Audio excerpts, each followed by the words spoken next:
Good afternoon, everybody. How good to see you on this very first summer day here in the Netherlands. Great to see you. Yeah, I have the attention. How nice. Thank you. Welcome. And as said already, it's a sunny and beautiful Nyenrode setting, and I think we have more than 160 people in the room, or at least they're on the list. So it's quite a lot of people, and we are very happy to see you all here. Let me introduce myself briefly, and then we'll start the program. I'm Philip Wallage. Most of you I think I know, but nevertheless, for those who don't, just briefly, I've been audit partner for 20 years, and I'm professor of auditing in Amsterdam.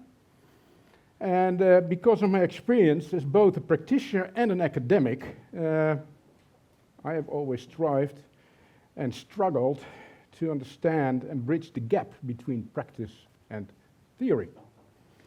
A gap caused, among other things, by different tasks, different objectives, and different interests of other professionals and academics. It's just human, that's how it works. But I'm convinced that through collaboration, mutual understandings, discussions, that academic research does contribute to improving audit quality, because this is the primary goal of FAR. I'm very happy to be here today and tomorrow morning as a conference host, because I think we will and shall contribute to this relationship. We have a great but quite busy program with 7 plenary sessions, and let's see how this works. This is me. I recognize other people on the slide, but it's me, who I think it sits even there. And Wendy, where are you? Wendy, there you are. Hey, that's good to see. Yeah, right. So it's good that I speak and you're on the screen. That's nice. Anyway, I am the conference host, and I hope that you both will raise questions and be involved in the discussions anyway. Right, I already said we have a busy program, 7 plenary sessions with expert presenters from academia about their FAR research projects, and focus on results and implications of results for audit practice. And I already said that's very important. And why I'm standing here, I just realized, and maybe I said it just last year as well, that my first audit client was Nyenrode, and that's a long time ago, and I was a junior, and the partner, I think, or at least senior manager involved, is sitting there as well. So, hi Hans, good to see. Just oversee, supervise me again, or just go on. Very good. Thank you.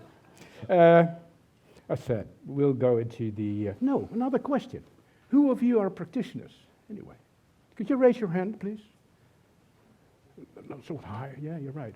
Okay, I think that's how, almost half, I think, so that's fine. And I offer you, and especially those from practice, a safe environment, a psychological safety, because we're talking about culture, and that is sensitive, and that's about people, that's about you and me, about each other. So that's why I think we should be open and share information, but it's a safe environment. Let's just agree on that. Without any social pressure, no pressure here, in the hope that you will speak up, because that's what we need to do. I hope you will go along with that, and I will encourage you to do so. We have 2 catch boxes, you see them there. I will throw them to those who raise questions, and then you can speak to the box, and we'll hear it, and we'll have discussions. So, let's take a look at this very busy program for today. You see it here, and it was very difficult to have all this content, what we have, to put that in this conference. But you see, we have a lot of things. First, I will hand over the word to FAR Research Chair, Professor Jere. He will introduce the subject of this conference, entitled Culture and Audit Quality. Then we have Martin Schmalz. He's Chief Economist, Director at the PCOB, and he will deliver a keynote speech on the subject, what can audit regulators do to increase welfare? And as I assume that we as auditors do also increase welfare, I think we will find each other somewhere. So that's fine. Then we have a panel discussion being chaired by Professor Robert Neckel, and I will introduce later on as well. And the key question there is if culture can be regulated anyway. So that's a good question. Then we have 3 plenary sessions, one by Lena Pieper from University of Illinois, a presentation about understanding audit from culture through the lens of the competing values framework. Then we have Christian Peters from Nanyang, and he will talk about Auditor, automation uses, and professional skepticism, also one of the FAR projects. And finally, we have Iver Wiertz from University of Maastricht, who will talk about virtual audit teamwork, working, learning, and delivering high-quality audits virtually. Wow, that's something looking forward, because that's the future.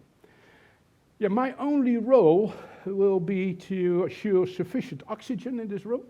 I think that's being dealt with, and to keep track of time, and that's a real challenge, but I will do my best. And I hope it will be a very interesting days with knowledge sharing once again and discussions.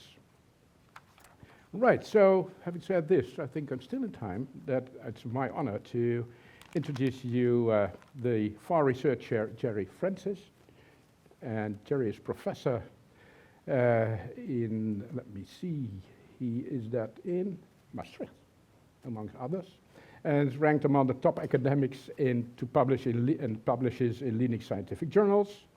And he served on editorial boards of several leading scientific journals.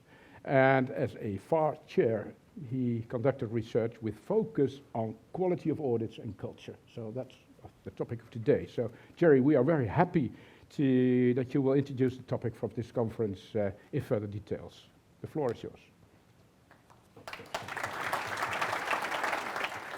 Thank you.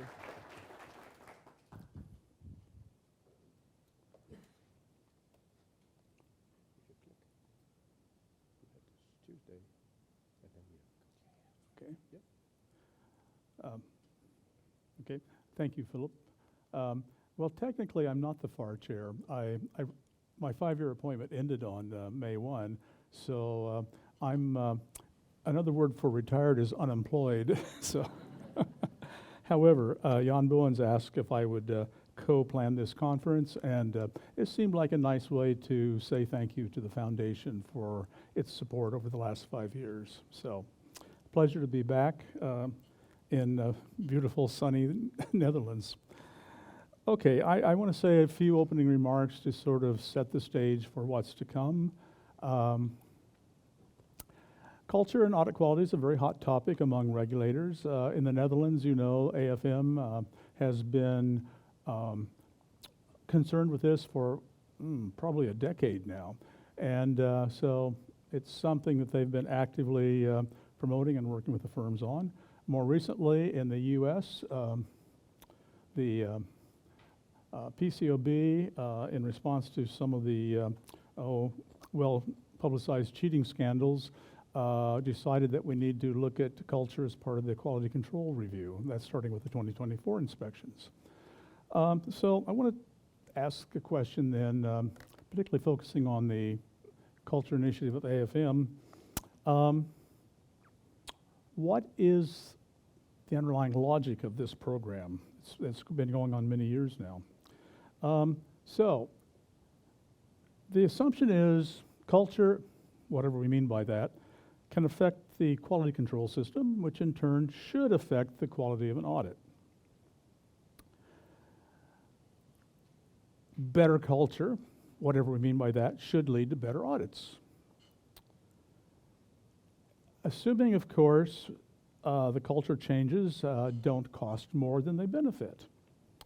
It's logical. I would just say there's little evidence to support any of those propositions, which is good news because it means there's lots of room for regulators and scholars and practitioners to think about these issues. First and foremost, what is culture? It's not so straightforward to define or measure. What's the culture quality link?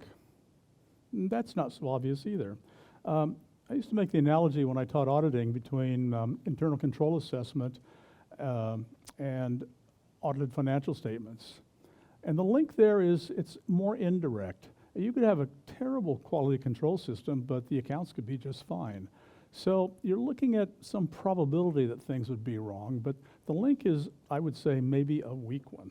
And it might be the case with culture too. Then can culture be changed in the short term? You know, culture is something that's deeply embedded. It's not like tomorrow you can wake up and you're going to be, if you're in the Netherlands, you're going to be English. I remember Jan Boens tell me, why can't the English speak directly? Why do they have to talk in such vague, opaque language? Sorry, Chris. I saw Chris Humphrey over here somewhere. That's a challenge to you, Chris. Yeah, why can't they be more direct, blunt in the Dutch way? Okay. Anyhow, yeah, I don't know. It's a good question. And then, can we measure the benefits and the costs? These are big questions that are difficult. Okay, so what's culture? It's been studied a long time by virtually every social science discipline, and accountants are getting in the act too. There are many definitions in the literature. A lot of people date it from the early 50s. So there were some studies of a British manufacturing company. I forget the name of the company. But there were actually studies in the 1920s that today we would look at them and say that was actually a study of organizational culture. So what is culture? Well, this is I've borrowed this from, or distilled it. It's a pretty abstract idea. It's beliefs, assumptions.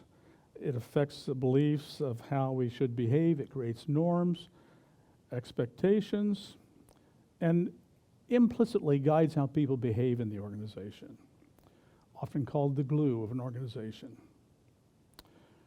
I think the challenge is we need to be more concrete about what culture means in an audit context. That's just too abstract. And so, in prior audit research, there have been a couple of recent review papers, and these are some of the themes that are more specific about culture that have been studied in that literature. I'm particularly interested in things like the tone at the top. You might ask, what is the top? In my research, I think of the top as not only the partner, but also the manager. I think the embedding mechanisms are really important. This may be the mechanism that we try to manage to change the culture. So that's what's been done. Culture is especially difficult for a firm, an organization like accounting firms. Why? Well, first of all, we know that the production and delivery audits, it's decentralized. Teams go to sites or work at home increasingly. It's not like you come to a central office and the culture is sort of implicitly absorbed almost. You're out kind of in the wilderness on your own. We also work in small groups of teams, and these teams are fluid. You work with one team, move on to the next team, and so you just don't have that culture reinforcing mechanisms if you go to a central office every day.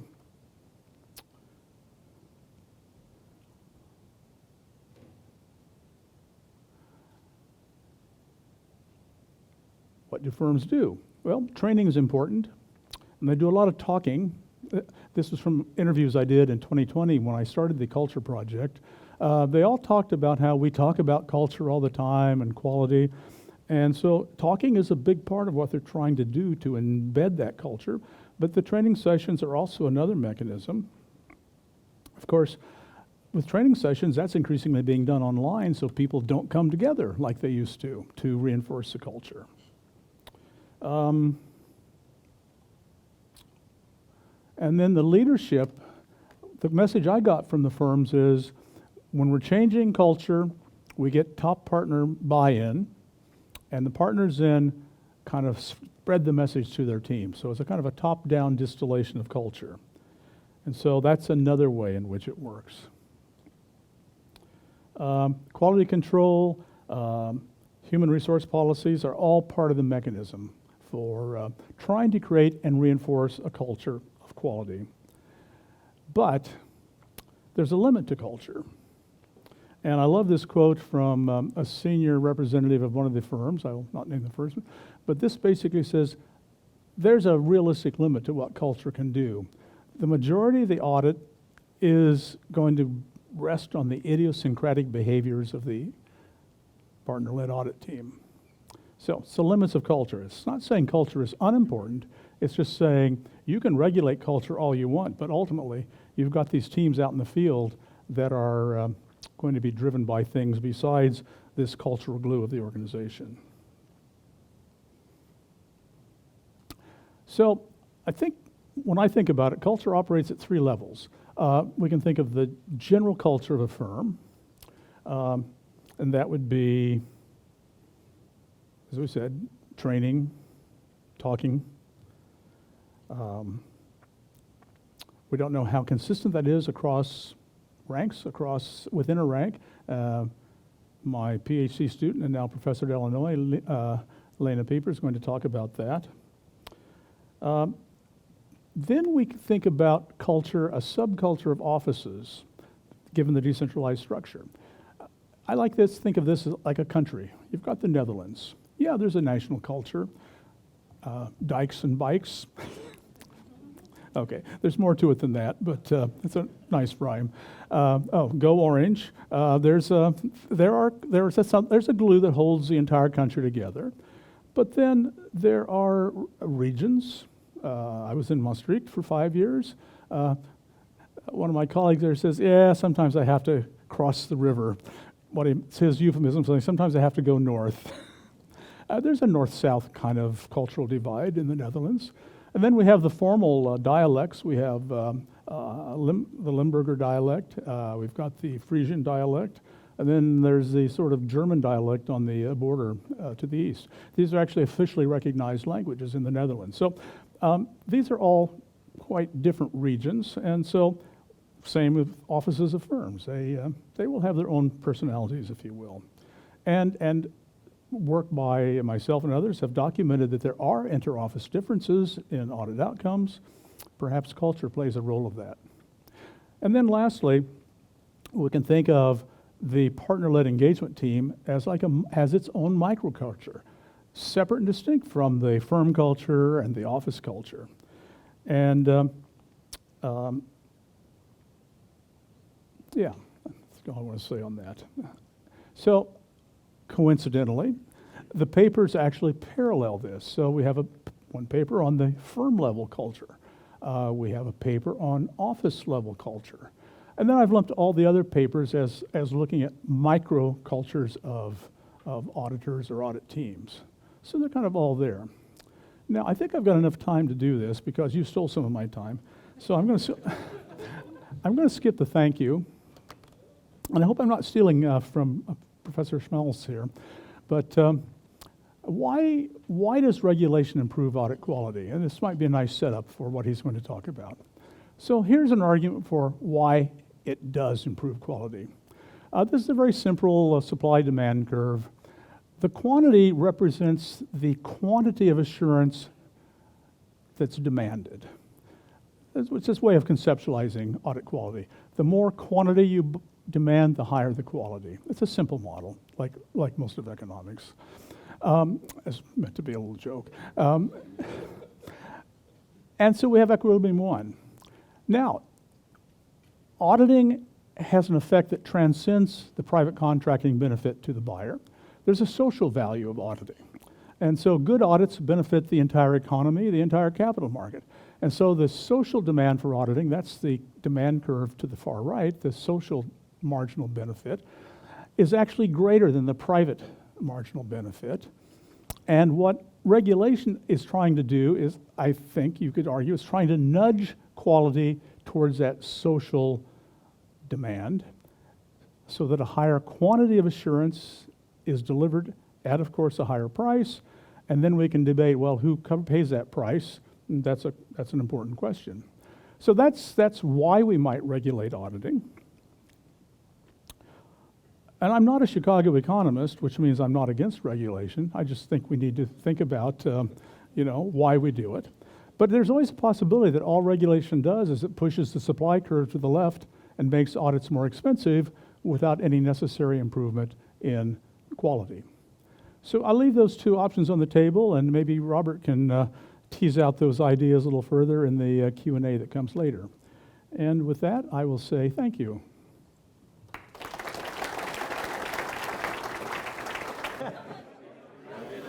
All right, ladies and gentlemen, I suggest that we continue.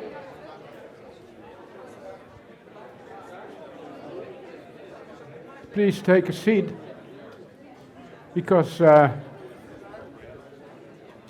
would like to introduce the first plenary session paper. But before, it's good that it becomes a little silent. And it was very interesting. We had a great keynote speaker, and we had a very active panel session, and we're now on a higher level of confusion about what is culture, because it's a very complex phenomena with many factors and variables. So it's something that we try to measure, and the question was somewhere, can you regulate culture? Maybe come back to that later. But it's very important, that's for sure. And it's something that we all recognize. And I'm happy that we have now, for the rest of the day, some papers, presentations of research that link to culture and the effect of culture. And it hopefully will help us, especially as academia, but also in practice, because we heard how Mariska was introducing and working on this issue within KPMG. Anyway, I'm very honored to introduce Lena Pieper. Lena is from the University of Illinois, assistant professor there. Urbana Campaign, that's high level, and she joined Urbana Campaign after completing a PhD from Maastricht University in the Netherlands. And we just had a quick chat that Lena is from Germany. She never visited a university in Germany, only in the Netherlands, now in Canada and the US. But culturals are still it's some German background, so there's German culture still there. Because we started at 5 minutes too late. They said, that's not acceptable. And I said, in the Netherlands it is, max 5 minutes. Lena, the floor is yours. Perfect, thank you very much. Okay. Great, thank you for inviting us back. Christian and I, we were chatting over lunch. You know, you thought you got rid of us by sending us to a foreign continent, and here we are. We're back again talking about research, so that's very exciting. And indeed, we talked a lot in the panel already. Okay, what is organizational culture? What is a better culture? What does that mean? And that was a great introduction and setup to the project that I'm going to present today, that's titled Understanding Audit Firm Culture Through the Lens of the Competing Values Framework. That's quite long, that sounds quite complicated, so don't worry, we're going to get there, what this framework is actually about and how it can help us as academics, but hopefully also you as practitioners in understanding more about audit firm culture. And this is, of course, not work by myself alone, but with a great project team. So you already saw Jere today. He opened up the session. Olaf is going to talk some more tomorrow about culture on a more team level. Anne is also right there. And then who's missing is Maurice Barrick, but he's at least here in spirit, supporting the Netherlands, you know, as he would call soccer. But yeah, he's American, and now he's supporting the Dutch team in the Euro Cup. So he's here in spirit. So how is my talk going to look like? I'm first going to talk a bit about why organizational culture is important, and we already heard a lot about this here. And then I'm going to talk about the purpose of our project, because instilling a good audit firm culture might not be as easy as we sometimes think it is. And then I want to talk a bit more about the actual insights from our study and hopefully what that means for practice and how we can improve audit firm culture. So, Jere already introduced or defined audit culture for us, but as I learned with my students, repetition doesn't hurt. So my definition of organizational culture is really similar. So it's the set of shared values and beliefs that makes an organization unique and that really drives how employees think and act. And there's a long-standing line of research in all different kinds of fields that talks about the different benefits of organizational culture. So we know it helps us feel more aligned with an organization. So, you know, the culture defines what are the values with the organization, and I can identify with those values. And that helps me feel more committed, makes me more satisfied as an employee, and ultimately, this also helps in terms of performance. So also there, again, a long-standing line of literature that documents that organizational culture can impact individual performance and also overall firm performance. So just as an example, if you think about Google, back in the early 2000s, Google introduced a culture initiative that was called the 20% rule. And some of you might have heard about this before, but basically this culture initiative gave employees their freedom that they can use 20% of their work time to work on any project that they want. Because one of the key cultural values that Google has is innovation. So they had this culture initiative to actually drive innovation, and that ultimately also helped in terms of firm performance. Yeah? We also already heard a lot about how culture is linked to job satisfaction, retention of employees, and also attraction of new talent. So again, there's a large body of literature that documents this kind of broad phenomena of organizational culture actually has real-life implications for performance, job satisfaction, etc. Okay, so we take this as given, and now bring in the audit firms. So as Jere already explained and talked about, there has been a growing interest in this phenomena that's called audit quality-oriented firm culture. That's a really broad concept, but we know or we see that organizational culture, because it's so important in setting ethical norms, ethical standards, is in a way also a control mechanism. It's a part of the quality control system within the audit firms. But creating a strong organizational culture, so I know Robert said we can't really say creating a culture, it might be there, so I really want to say it's creating a strong organizational culture might be more difficult in audit firms compared to other more traditional industry firms. There's multiple reasons for this. Also, Jere already mentioned, audit firms are decentralized in nature, right? We have different offices, we have different regions.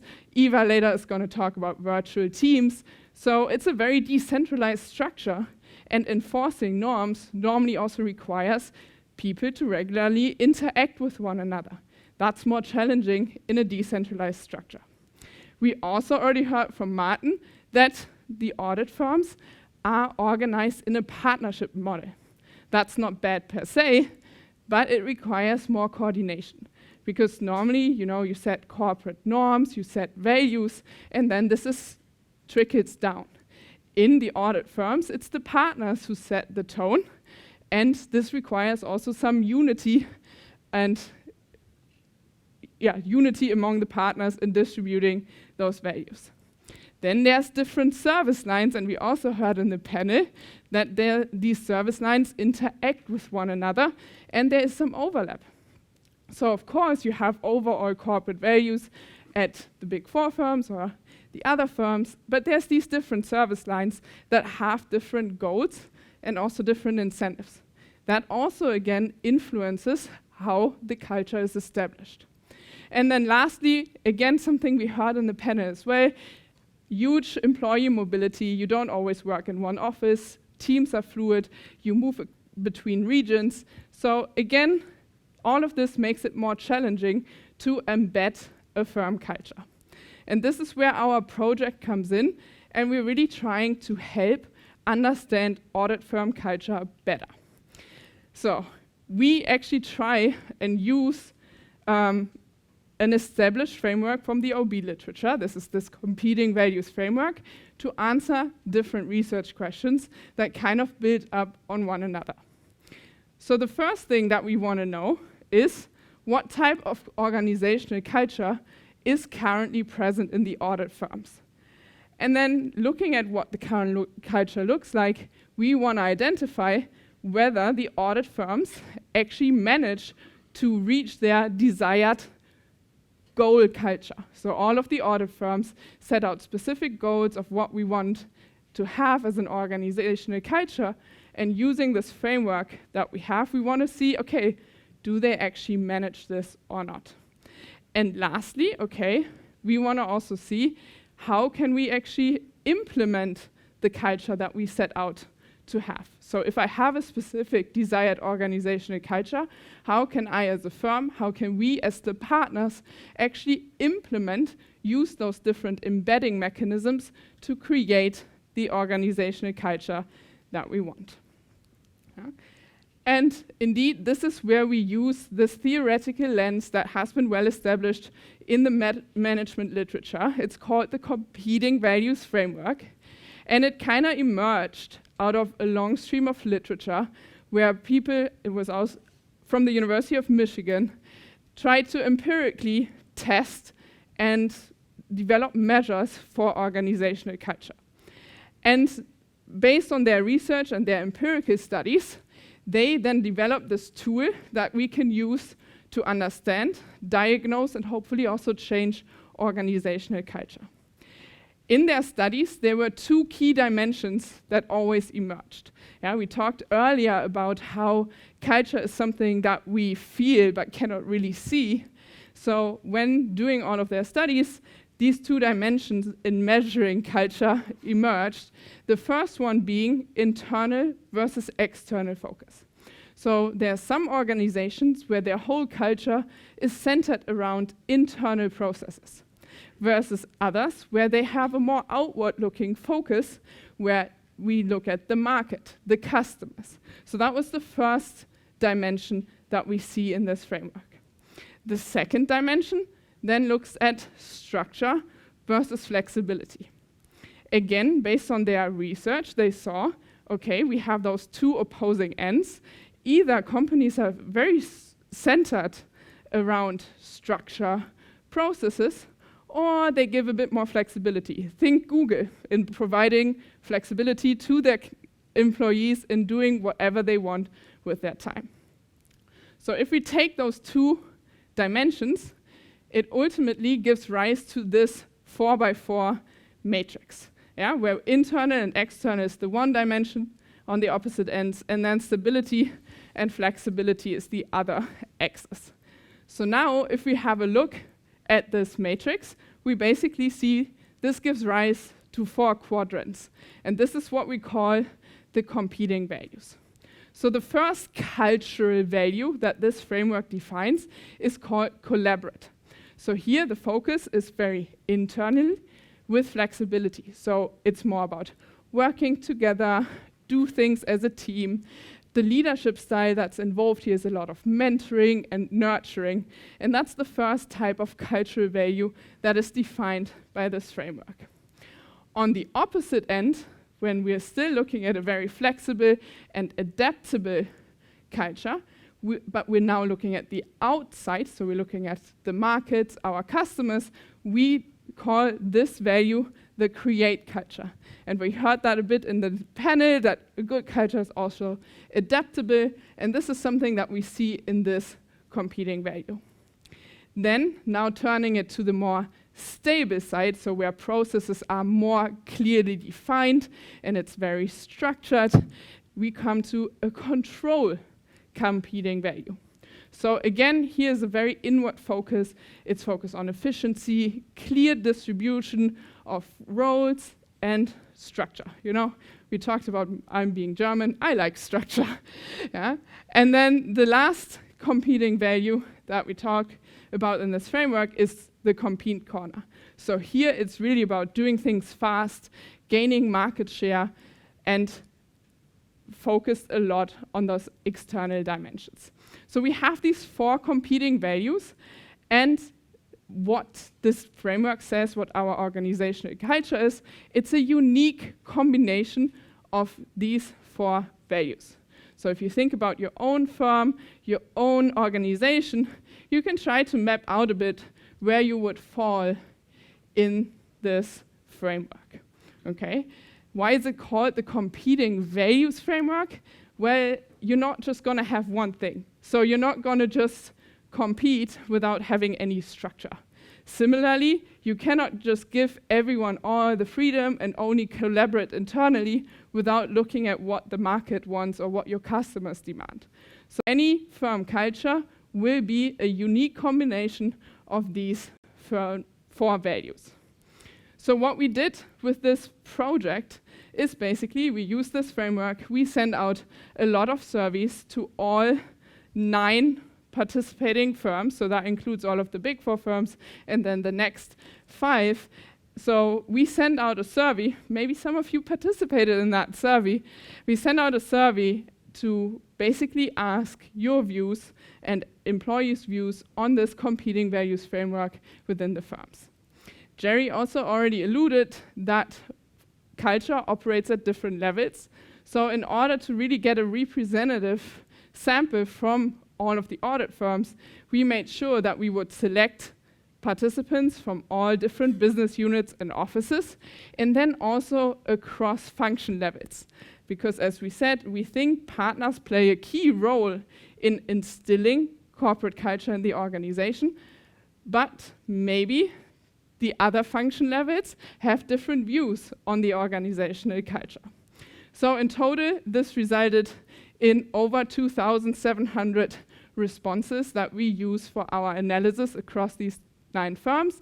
And also in 2020, we had these interviews with senior leadership of the Big Four firms that helped us a bit in interpreting some of our survey results, etc. Just a high-level overview of our sample. So again, in line with our sampling strategy, we indeed have all of the different levels represented, and it also shows kind of this hierarchical structure, right? There is fewer partners than managers, etc. So we capture a lot of, we think we capture a lot of the views of in the audit firms, and on average they have around 8.4 years of experience in the auditing field, and around 1/3 of our respondents are female. So what do we find? So the first research question that we set out to be was like, okay, how does the current audit firm culture look like? Yeah, so using this framework, what do we see? And we see that the highest value that comes out is that audit firms are focused on collaborate, closely followed by control. So it's very much focused on this internal side, but we already here see a small compete between collaborate and control, because those are on the opposite ends of the spectrum. Yeah, we also, based on our experience and interviews with those firm leaders, and this relates to the panel about regulating culture, senior leadership of the audit firms felt that this control focus is also largely driven by regulatory initiatives and inspection findings. So the partners themselves said, hey, we would like to be more collaborative in nature, so give a bit more freedom, give a bit more flexibility for the teams to work together, but we are in this highly regulated industry, so we need to have these processes in there. Also, if we map out the control structure, so here, this diagram kind of captures how the audit firms fall on these 4 quadrants.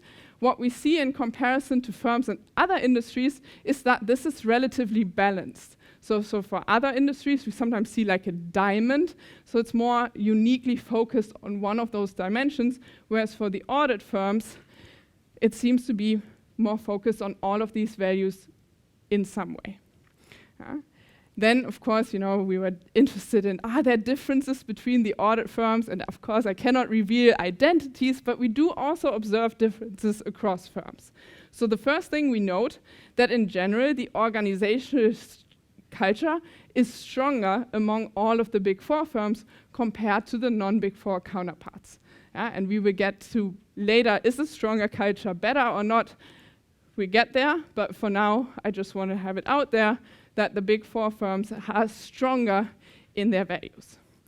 We also observe that within the Big Four firms, there's a stronger focus on the competition quadrant of this competing values framework.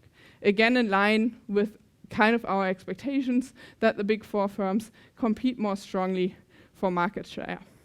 And then the last one, I think that's quite interesting and also good news to everyone at those firms, is that within the Big Four group, we also see some nuanced differences.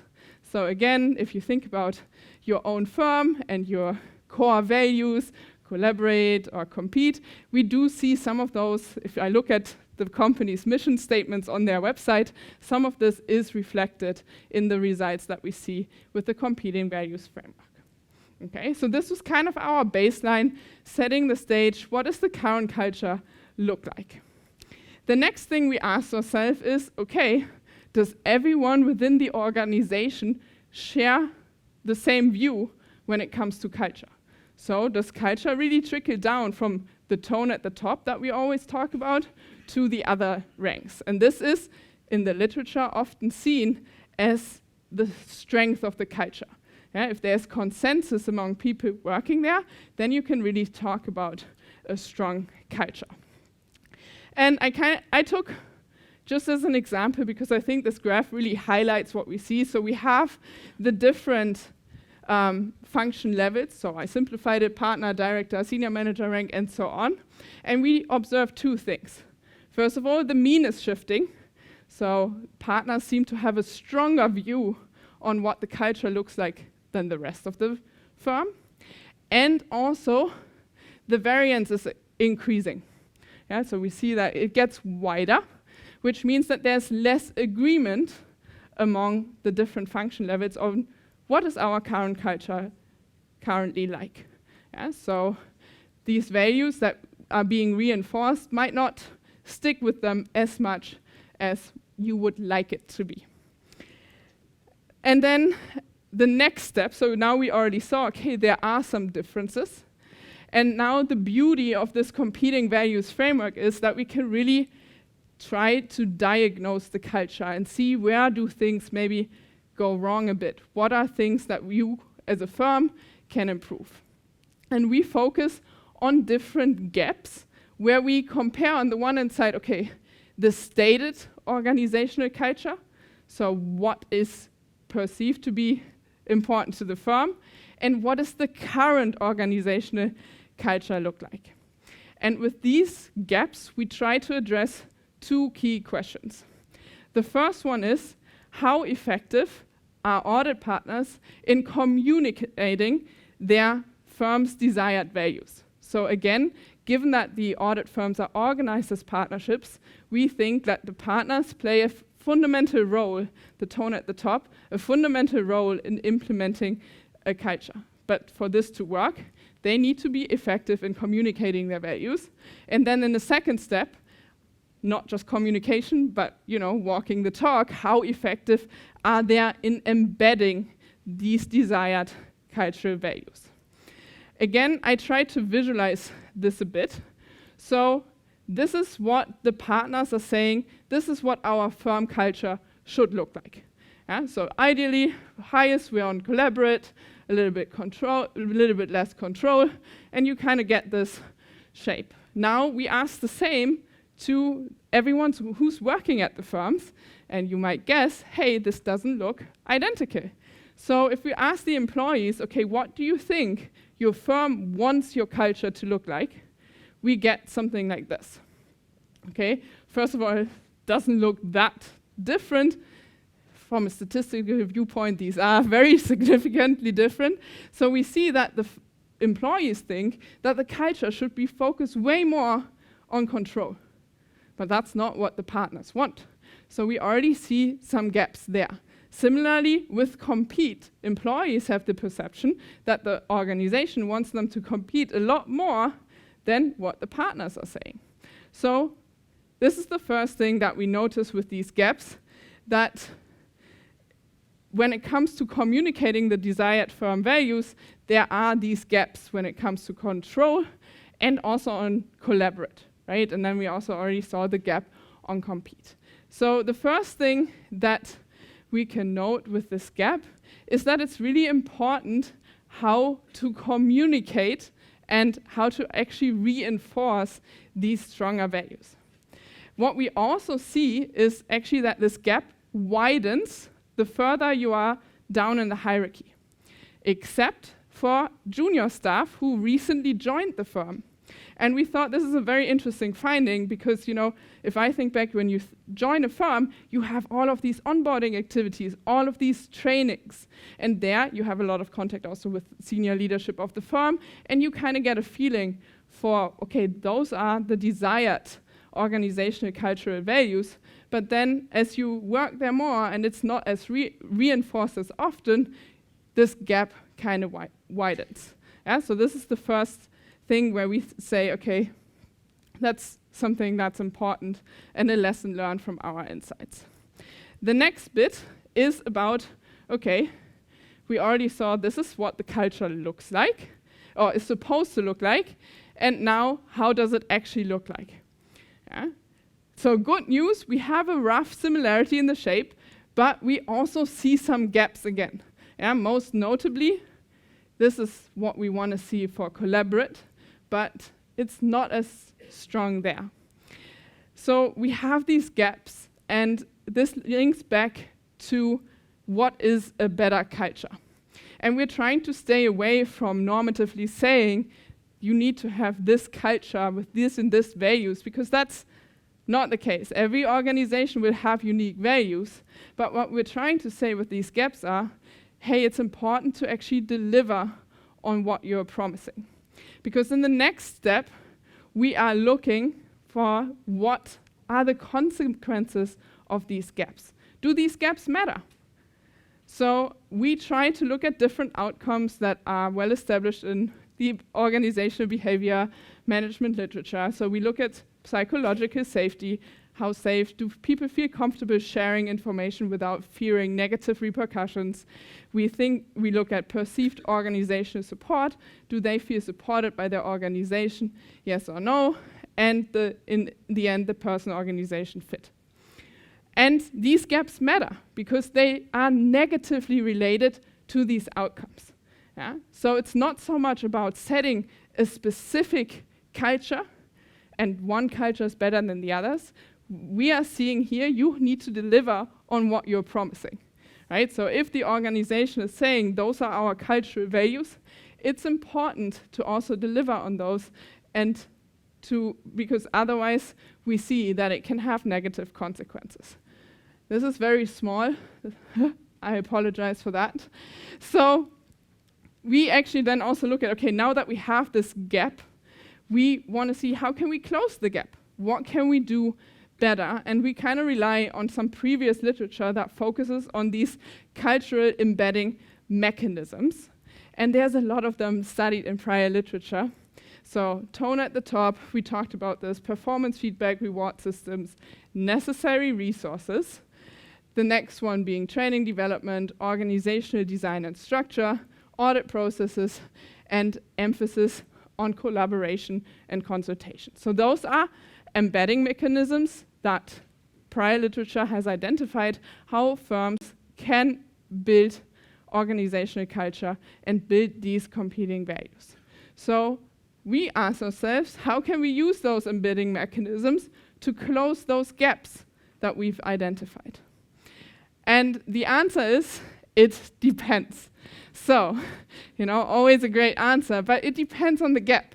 Again, this is something where this competing values framework is so powerful. If you use this to diagnose your own culture, you can actually see, okay, let's say I identify a gap, and this gap is in collaborate. We want to improve on this dimension. Then you need to follow up with specific embedding mechanisms. And the ones that are most effective at this are resources, training and development, and tone at the top. So we will see that depending on the gap that you can identify with the competing values framework, different embedding mechanisms play a role. One that comes through quite a bit is resources. So we also asked respondents in our survey, we asked, okay, does the firm actually provide you with the necessary resources to do what they want you to do?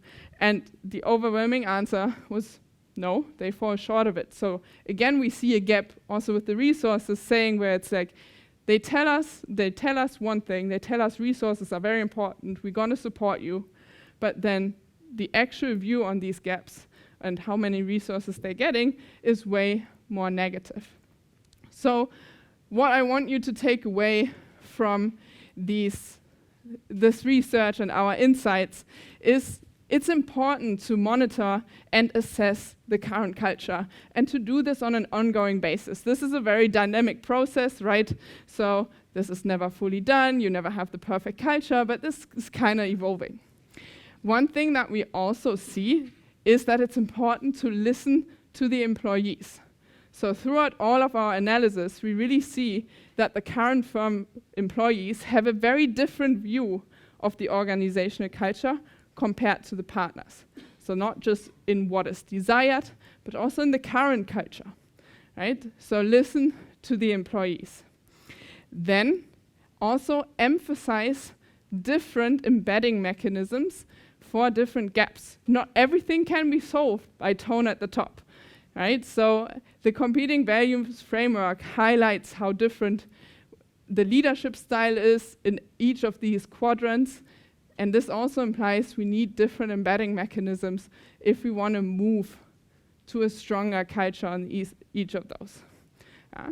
And then lastly, walk the talk. I think that is something that really comes out a lot through our analysis. There's been a huge focus on tone at the top, and we see that this is really happening, but it's not just about communicating those values, but then also following up with the appropriate resources, etc. So I think I'm running out of time, but that's okay. So those are our concluding sentences. So now I open it up for questions. Thank you.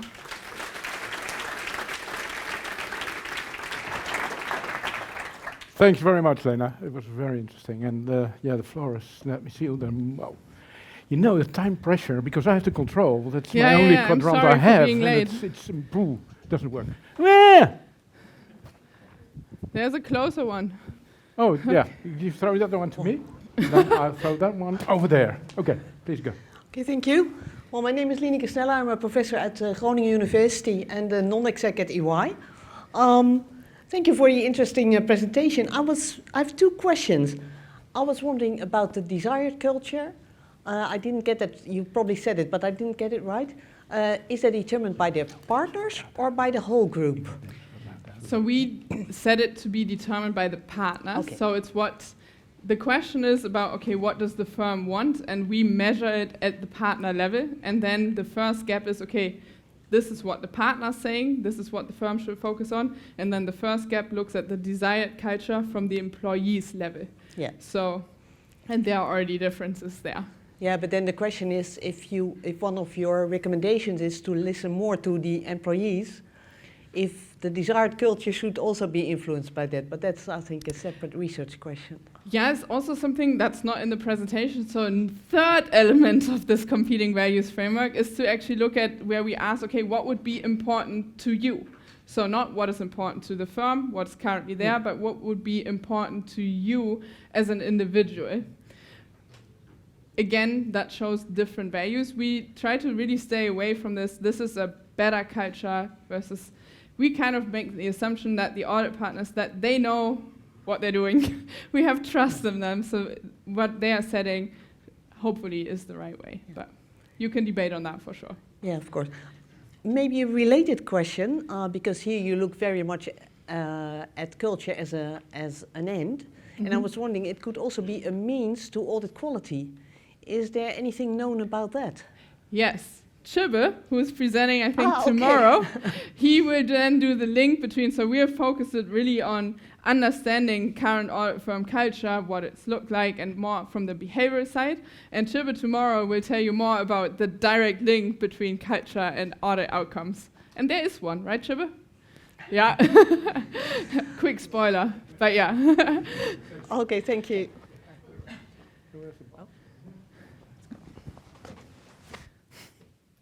Hi, Lena. Thank you for your presentation. It was very insightful. I was very intrigued by your box and whiskers plots, basically, because what you see is that people get into the profession very engaged and really walking the walk, basically. But then you see that it wanes off, and you say, well, it's because of a lack of a lack of reinforcement. But I thought, there is a survivor bias going on. The people that really live those values, right, that are like, yeah, let's do a good job, they might leave. Would you consider that to be an alternative solution, that also we develop less culture because people are leaving the firm or leaving the profession? Yes, so I think there's a lot of processes at play why we see shifting in means, shifting in variance. So I would say and hope that the ones who really feel the organizational culture, that feel like they fit in, that feel like they fit with the organization, that those are the ones who are staying, but you never really know. Again, this is a one-shot study, so we cannot really look longitudinally over time. There's a lot of things at play. So it could be the lack of reinforcement, right? This is definitely one thing that also in line with prior literature that has been shown, right? We need to reinforce those values to really sink in. It takes some time to build this. But it could also be another explanation why this is shifting, right? Is that at the beginning you get a lot of promises about this is what it's going to be like, and then you work. And you're like, this is not like it was promised, right? So that's another explanation why we see this. Yeah. Yes. Ari has the scoop. Yes. Hi, this is Jere again from Nanyang Business School from the colorful island of Singapore. Okay, so my main question is, so in your sample, do you observe any difference on the flexibility dimension that people actually think their current state is more flexible than desired? The reason why I ask this is because in your dimension of internal-external, this is quite a neutral dimension, but the flexibility, stability, I think if you ask people how much freedom do you feel you have in your organization or how flexible you think you have in your organization, more likely than not, they would probably feel like they're less flexible than they would like, and then they will likely answer that they desire more flexibility. So in this dimension, I'm interested in seeing if it's truly a gap between the current and desirable, or is it just these dimensions make people want more good things, even if they might already have a good thing? Yeah. So the way we use that framework, it's never just looking at one of the axes, it's always the combination and really looking at how it's coded. It's like the collaborate, compete, right? So I would have to go back to some of that data to look at it, but I'm sure there's people who are say, okay, there's more structure than I want, there's less flexibility. I think there is a lot of variation in there, but we haven't looked at that specifically. It's always about the combination and in which of those boxes you fall. Yeah. So it's just I observe in your graph when you say the current state versus the desired state, it is mainly on the flexibility. That's what I noticed. Yeah, thank you. And on those in this collaborate value, yeah.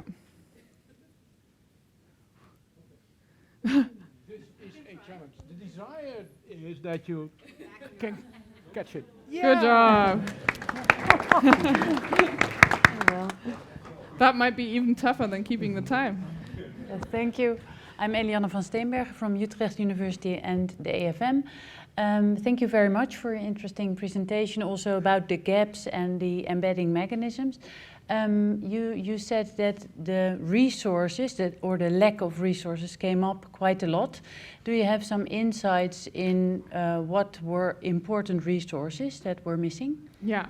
So the way those questions were phrased, it's all about the budget, so monetary resources, as well as timing, and it's both of those. So people perceive that they don't get the budget on the client that they would need to complete all of the processes, but also a lack of time. So those were the two resources that we focus on mostly.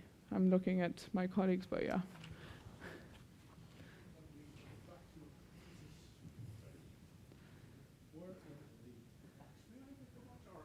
Where's the other one? I don't know. Oh. Thank you, Philip. I have two questions. Maybe I missed it, but this is a global survey? No, it's only in the Netherlands. Only the Netherlands. Okay, yeah. That's interesting. And the second one is the gap between the desired culture and the current culture doesn't look very large, but maybe it's just the visual impression. have you any, let's say, benchmark with other sectors in the society? So how can we assess this? Yeah. So, two-part answer, I guess. Yeah, so it doesn't look as big, but that's a matter of the scaling of how it looks like. It was asked on a 5-point scale, and statistically it is significant. And how we try to really get at that this matters is by looking at the potential consequences. So I'm sure we could get from some other studies also looking at that have used that framework in other settings, also do some comparisons there.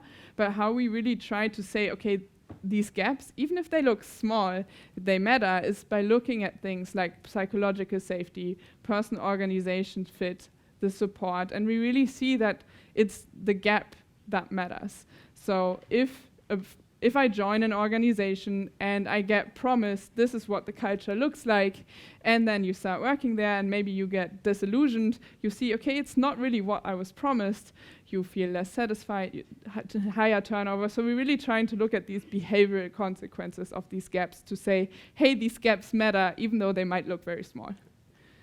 Maybe Chris, I don't know.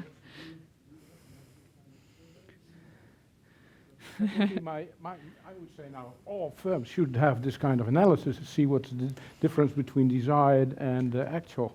You right? Survey, we have the Barrett, and there are similarities around the way of looking at culture. So Okay. there are more models around, but I recognize You show it. what you do. Yeah. Yeah, right. Okay, thank you. You may choose. It's the last question. Chris, she had her hand up for a long time. I mean, a No, lot of no, people. I'll Yeah, deliver. it's the yellow. It's There the you are. yellow alarm. Yeah, thanks. Fascinating research and excellent presentation. I'm Chris Hong from the University of Alabama and visiting as at the University of Antwerp. So my question's about something you had up on one of your slides. It said organizational culture drives how people think and act. And I was thinking, what about how organizational culture drives who they are? So I'm thinking about concepts like identity and socialization, you know, the literature on socialization into the firm, because that's what, when you use words like embedding, that's what it calls to mind for me. And I have not worked for Deloitte for 18 years, but I still say we audit this way, Yeah. right? You know what I'm talking about? So does your data bear that out, or is there something in the theory that touches on this? Yeah, we could actually look. So we did capture something like professional identity. So this is something that we could look at. So yeah, we do capture. So with professional identity, it's less how you identify with the firm. So it's not the we at Deloitte, but we try to capture how much you identify with the profession. So are you proud to be an auditor, basically? I would have to go back. I don't think we've run this in this context because we're mostly focused on these other outcomes, but it definitely changes how you think about the profession and how you feel. So that's a good suggestion. Yeah, just as a quick follow-up, that I think is an outcome, is how deeply they'll, That's great. that's a form of embedding. Yeah, thank you. Thank you, Lena. Very interesting.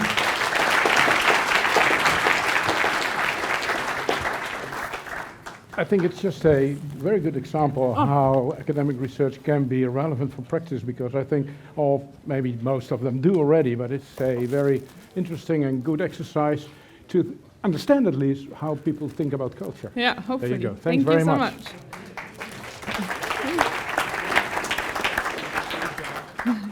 Right.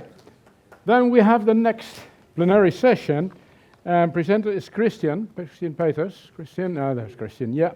Christian, welcome to the floor. And the title of your presentation is Audit Automation Usage and Professional Skepticism. A very challenging and emerging question for sure. And to introduce you, you're assistant professor in accounting at Nanyang Business School. And you received your BSc and MSc and your PhD Tilburg University. Yes, that's so correct. That's clear what kind of culture you're coming from, somewhere in the south of the Netherlands. The floor is yours, Christian. Yes, thank you very much, Philip. First of all, thank you very much for the FAR for supporting my research over the years, not only with funding, but also with fantastic data access. So thank you also for inviting me to present here. That's a real honor.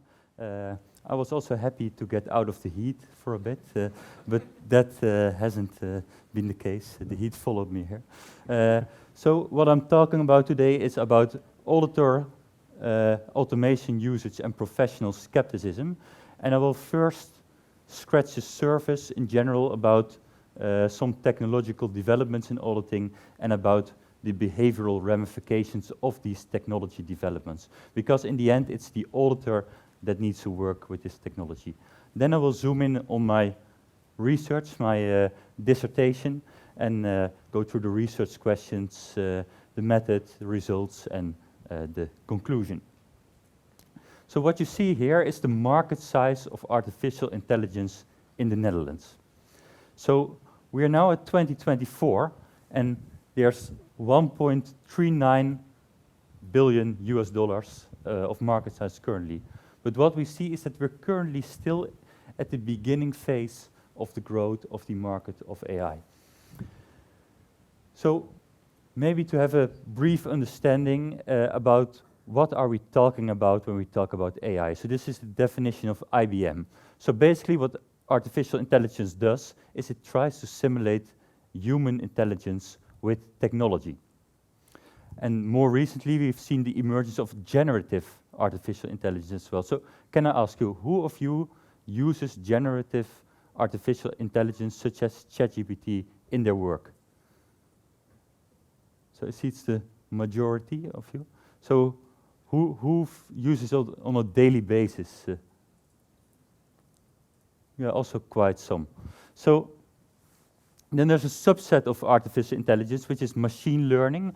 And for machine learning, you don't really need to program the data. It learns on itself. And that's also what generative AI does. And then we have a subset of machine learning, which is deep learning that uses neural networks.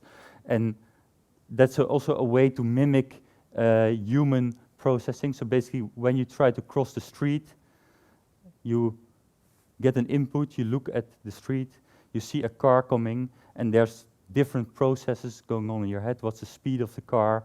How far is it away from me? And then it makes a decision, the output. So it's like, do I cross the street or not? And that's the same as deep learning does. So that aside, then there's one that's currently maybe more prevalent in auditing, which is robotic process automation. And that's where very repetitive tasks, maybe vouching from the financial statements to the source documents, it's a very repetitive task, are taken over by technology. And these typically follow predefined rules, a structured pattern. There's not much learning going on there. It just does what you ask it to do. So to give an example of artificial intelligence in auditing, well, if you look at the audit of a loan loss allowance, well, if you look at the traditional audit, you take a sample, 40 to 150 loans, then you extract some facts from the credit file, like what's the collateral, what's the appraised value of the loan, and then you try to understand the combination of these facts and interpret this against a client specific loan grading scale. So is it a AAA loan, is it a B loan, and you judge that. Now with technology, this is by KPMG, so maybe Mariska has a better idea on it. So in the future, it will be able to audit larger, more complete data sets. Some even are talking about full population testing. And there the technology takes the role of the first part. So the technology helps with extracting facts from the credits file and other sources, helps in understanding the facts. Based on an algorithm, it assigns some weight to the facts, and then basically the technology determines what type of loan it is, and then only when there's a difference between what the client thinks the rating of the loan should be and what the technology thinks, then the auditor typically comes in and reviews whether that's correct or not. So one key finding is that technology and auditors need to work together. So even in this case, the auditor in the end comes in to review the potential exceptions. And what we have seen by a lot of technological developments in the past, such as computers, email communication, is that in the end, the most problems arise by the human implementation. of it. So that's what I try to study, the behavioral aspects of technology in auditing. So who knows, I'm too young, maybe I was 2 or 3 then, but who knows what this is? Yeah, Deep Blue. So this was a watershed moment for AI because Deep Blue defeated the then world champion Garry Kasparov in a chess match. And the basic understanding then was if AI is already so good in the difficult tasks, well then these easy tasks they must quickly follow. However, what we see is that humans and AI are very good in different things. So in the end, what is far less known is that the combination of Deep Blue or a chess computer with a person together can defeat either Deep Blue on its own or the chess player on its own. So it's really about this combination. Well, what problems do arise when humans and technology work together? Well, this is not specific to auditing. This is something that has already been studied in other literature. So what can we learn from other literatures? Well, there's a literature on automation bias, and that literature is mostly conducted in airline, cockpit crews, nuclear power plants, where the workers have a more monitoring role. So they have to monitor what the technology is doing. And if technology becomes more prevalent in auditing, the auditor also becomes more monitoring, more supervising the cognitive technology. So what we learn from this literature in automation bias is that this often leads to individuals being complacent, being less vigilant, and they make 2 types of errors. So the first one is a commission error. So basically the technology tells you something that's not true, and you fail to see that it's incorrect. So I think a number of years ago there was a commercial about technology on the Dutch television where there was a GPS system, and it says, "Turn right now." And the old guy sitting in the car turned right directly and drove into the bushes. So that's a commission error where you don't observe your surrounding, but you blindly follow technology. Another type of error that's being made, that as research found, is an omission error. So you fail to see things because you rely too much on technology. So that would happen if, for instance, there would be a lot of smoke coming through this door, and we all stay here because we trust, well, the technology of the fire alarm should be so good that we should see that. So these type of errors typically arise. Then there's another literature, and it's on algorithm aversion. And this literature typically finds that when individuals use technology and the technology makes a mistake, that they lose trust in this technology to a way greater extent than if a human would make the same mistake. So if you would be driving to the far this morning and there would be a traffic jam, you would be driving a detour, and you would, upon coming here, learn that it was a mistake to do this, you would typically shrug it off, not think too much about it. But if your GPS would have made a mistake, people typically punish technology harder than humans for making the same mistake. So it looks like 2 different sides of the coin. Like on the one hand, there is some literature that individuals rely less on technology than they should. And on the other hand, there's some literature that shows that they may over-rely on technology. They may use it too much. So this can all be tied to the same psychological phenomenon, which is captured by a Dutch researcher called Dijkstra, and that's the perfect automation schema. So people generally have a belief of technologies such as artificial intelligence that they either function at a perfect or nearly perfect rate, or they don't function at all. Whereas for humans, their assessments are more nuanced.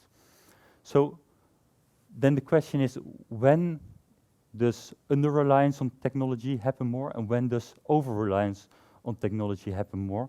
And for instance, that can be the case if there's a lot of errors or false positives. The reliance it may be more algorithm aversion. And when there are little, there may be more automation bias. Also, when the information is future-oriented, well, the future can never be perfectly predicted. So then people tend to, in forecasting tasks, tend to trust technology less than other humans. So this is from Steve Harris, a former PCAOB board member, that auditors should take care that they are not over-relying on technology. And also the IASB says that the use of technology may potentially create biases or a general risk of over-reliance. So what do I research? I research with structured audit tasks. Are auditors more or less skeptical towards automation than towards their colleagues who perform the same? So there I try to test whether auditors have an automation bias. The second question is there an intervention that can alleviate these potential effects? And the third question is, do the effects of automation on professional skepticism spill over to unrelated tasks? And that the rationale for the last question is, well, if audit firms implement technology, then they should have some reason to do so. They do it because it typically performs better or more efficient than a human. So I want to see, are there still like negative effects on professional skepticism in tasks that follow where no technology may be present? So basically my hypothesis rely on this concept of the perfect automation schema and the automation bias. So I predict that in the case of structured audit tasks, auditors tend to overtrust technology compared to humans. This leads to less attentional resource allocation and thereby a less skeptical judgment and a less skeptical action. So my first hypothesis is that in these structured audit tasks, automation usage leads to less professional skepticism. Then my second question is there an intervention possible to overcome these negative effects of professional skepticism? And Christine Nolder already said we rely a lot on psychological literature, and I do so too for my intervention. So the intervention I have is a counter-arguing mindset. So it's based on a marketing study where they found that if you are looking at a political debate and you don't agree with the politician that's talking, then what you do is you generate a lot of counter-arguments about what is being said. And what this marketing study finds is that in an unrelated follow-up, like in the next commercial break, people that don't agree with the politician that was talking, they tend to be less likely to buy products from the commercial break. They believe the commercials less, and that's not because the politician has said anything bad about toothpaste, but it's because they have generated counter-arguments and they are in this mindset of counter-arguing, which makes them less likely to believe the slogans by the commercials. So I use this. I will show you later how I do it. So I predict that this intervention can help mitigate the negative effects of automation usage on professional skepticism. Then my third test, is there a spillover effect? And then the question is, how do I do it? So I give auditors a case, and I divide them into 4 groups. And what they all have to do in the case is they have to do the review of an inventory counting task. So it's in an agricultural company, so they receive some pictures of sheep, and then the simple question what they're being asked, the preparer of the document says it's 108 sheep. Well, is this correct or false? And if it's false, how many sheep should there be? So in one case, in one group, the information is that the preparer is a counting algorithm. In the other group, they are informed that a colleague counted the sheep. Then to measure the spillover effect, I use the step 1 of a goodwill impairment test, and I ask them to conduct this goodwill impairment test, and there's no automation involved in this test. So this is basically to see whether any negative effects from the first task come to the second task. So they start with some instructions, they get some background information to the client, and then I further develop these 2 groups into 4 groups.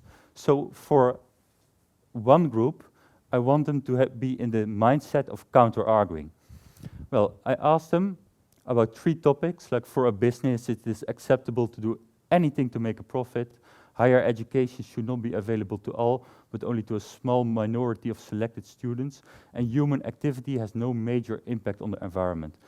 So I asked them, which one do you disagree most with?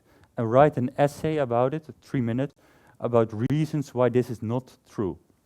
Then the control group, I tell them write 3 or 4 minutes about something neutral or like where they don't have counter arguments about. So like write 3 minutes about what you know about the solar system. So then when they come to the task, I tell one group it's a proprietary counting software that has conducted the initial counting. And for the other group, I say it's an audit team member. Well, then they go and count the sheep. Nobody fell asleep, luckily. Then what I measure from them is 3 things. How much time do they spend? Well, this is not often a good measure to measure effort, because time spent isn't, but for accounting task, I think we can do it. Then do they agree with the preparer or not? And do they identify the errors in the task? Then they go and do the goodwill impairment test.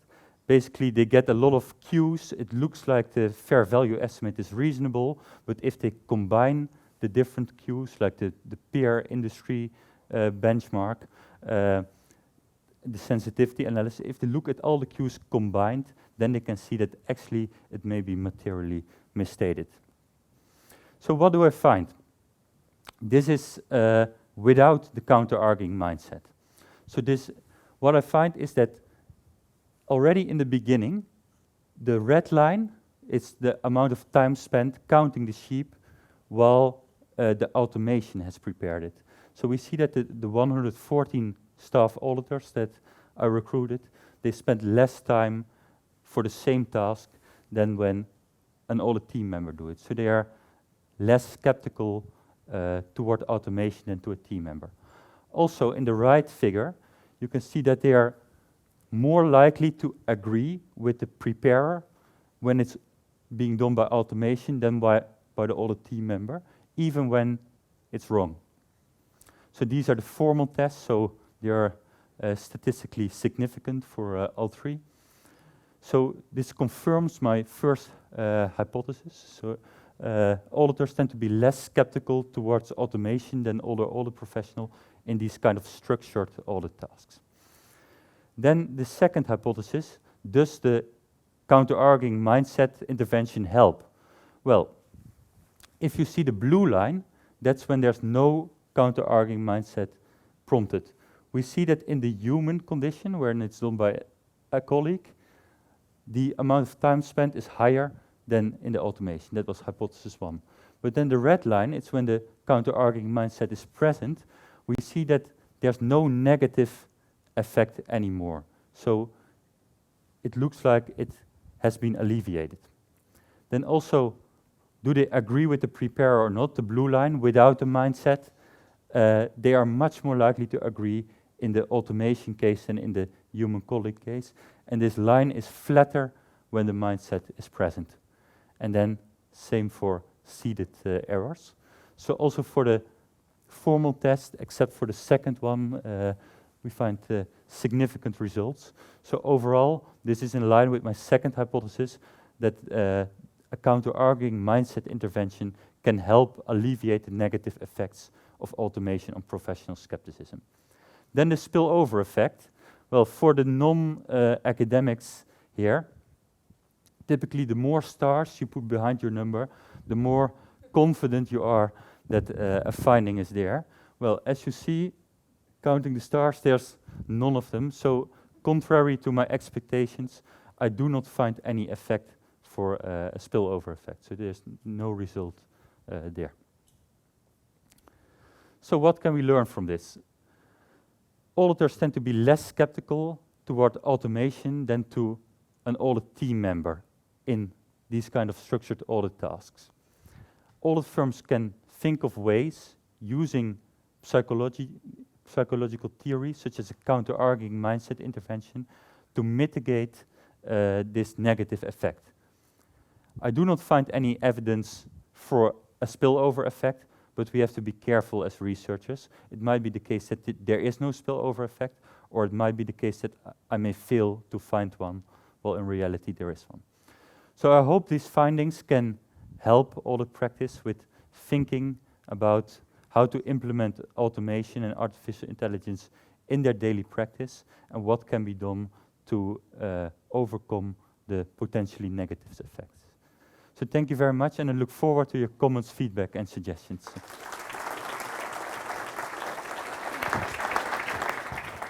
Thanks very much, Christian. Yeah, let's see, where are the questions? Where are the boxes? The boxes there.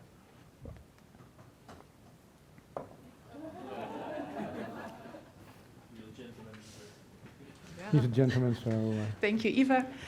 Christian, thank you for this presentation. I really enjoyed it. I also like the paper that is already available online if you want to learn more. Can you mention your name and affiliation? Therese Kronert, Maastricht University. Okay. I was wondering, your intervention is something that is very well implemented in research. How do you see the implementation in practice and the sustainability of that intervention? Yeah, that's a good question. So in my experiment, like in Martin's model, we cannot capture everything from reality. So in my case, I try to get the theoretical mechanism in there as well as possible without the risk of confounding for some other effects.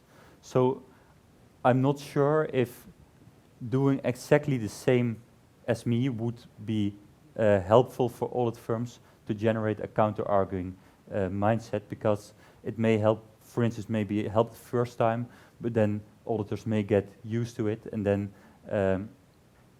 but there are other ways to do it. So, for instance, one thing to do is to make the system design in such a way that it triggers counter-arguing thinking, or to provide some training or reminders every time an auditor does a task with artificial intelligence to prompt the counter-arguing mindset.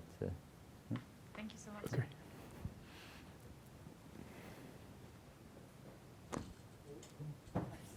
Almost. Thank you. It's all collaboration. Hi, Anna Gold from the Vrije Universiteit Amsterdam. Hi, Christian. Nice to see you again, and great presentation. And I may have asked you this question before, but it still comes up when I hear you present this. So your conclusion is that auditors are less skeptical when relying on an automated tool for this kind of task, which involved counting sheep, compared to relying on the work on a human. And so your big takeaway is that that might be a bad thing. But I'm still wondering, isn't that greater reliance on a tool like that justified? Isn't that a good thing, actually? Given that this is a prime task for this kind of technology application. So in terms of practical implications, are you really identifying a problem, or is this just showing that this could be actually a nice area where automated tools can help? Yeah, I think that's a very good question. Thank you. So, am I really identifying a problem? I think in the case which I'm using, you can download this counting algorithm. It's called countthings.com, and it doesn't perform that well. So you can try it with your own pictures. So in that case, professional skepticism would be wanted. I think that, for instance, you see now that a lot of generative artificial intelligence is being used, and I think in general this might be better than what a human does, at least on some tasks. And in but what you see with generative artificial intelligence is that they also sometimes have hallucinations. So sometimes they go entirely wrong. They make terrible mistakes because they're sent off in the wrong direction. Well, I think what my research shows is that when these kind of things happen, in the case of automation, auditors are much less likely to see it because they are less skeptical, whether there's like a positive or negative effect on overall audit quality. That's very hard for me to say with an experiment. Thanks. This side. Where's the box? Where's the box? It's over there. Yeah. Do you have questions here? If not, then I think there was a Jan. Jan. Yeah. Jan needs a box. Oh, she comes. There you are. Yeah. Thank you very much. I really liked the presentation, and my name is Jan Bouwers, by the way, University of Amsterdam, and of VAR. The question that I have is to do with, would it help if you would make the decision maker postpone his or her judgment or decision? Because on the one hand, maybe yes, because then he or she does not have that mindset. But, you know, if we postpone for a day, let's say, he or she will have another mindset, right? Which is fed. So how can we actually? So it actually, you know, it's related to Teresa's question, I guess. How do we act on this in practice? Yeah, I think that's a very good point. So in the research that has been done in all fields is airline cockpits, nuclear power plants. Yeah. There they cannot wait for a day, so they cannot postpone decisions. But in auditing, I think they could. So I think that would be an interesting follow-up question to do. I think my hunch would be, but that would be speculation, that it would help because the theory suggests that this automation bias really happens in the moment of becoming more complacent due to the temporal usage of technology. So we have a new research question here. Thank you. Thank you. Sure, a research question, but I'm just curious as well for practitioners. Do you recognize that there is this risk? Oh, yeah, that's a bonus. Yes, so Angelique Koopman from EY and also Tilburg University.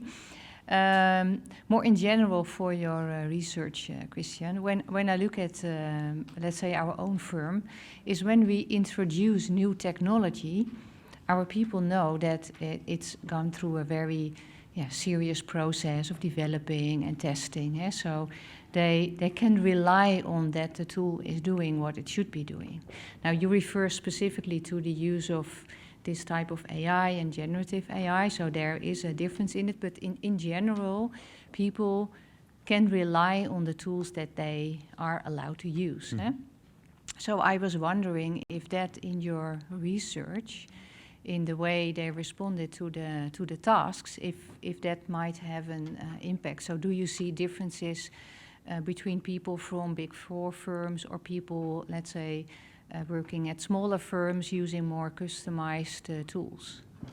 And I think that relates also to the question of the reliance.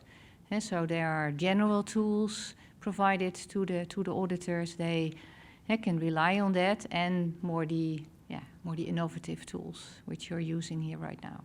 Yeah, I think that's a very good point, and I think audit firms only implement technology if it has some benefits. That was one of the reasons why I included the third hypothesis with the spillover effect, but I did not find anything there. So in that sense, is good news. I didn't look into Big Four versus non-Big Four auditors. I think my sample consists of 114 auditors. I think most of them, roughly 70 to 80%, are Big Four, but I can do a split and see whether they have differences or not. I did ask them about what's your prior experience with these kind of tools, and there I didn't find any different effects. Thank you. Daar was boven nog iemand, hè? Yeah, there up. Yeah. I'm sorry, this sequence is First in, first out, yeah. Keeps me fit.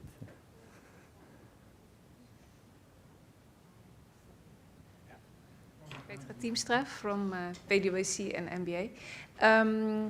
Yeah, Christian, very interesting research you did, I think. I was wondering, for the design of the system and the counter arguments, do you think the system has to do that, or do you think that a group of people has to come together to do those exercises, or what is the form you think is the most appropriate? So what has been done until now is, but that's based on the research in these other fields, in the cockpits. There it's mostly on the system design. So there's quite some evidence in this literature on system design, but there an audit team is different. There's much more people. So I think there would be much more room for the people to help create a counter-arguing mindset. And if, for instance, some auditors are working a lot with technology, they can be reminded by other auditors to prompt these kind of things. But I think the practitioners are generally better in knowing exactly where this would be possible than I am as a relatively outsider. Right. Okay. Okay, thank you. Then we go back to this side there. Yeah, we're here. There were some questions on this side. Yeah, oh, yeah, okay, there. And then we go back to that side, and then we go over here, and then we just... Thank you very much, and a very interesting presentation, and your findings are really, really insightful.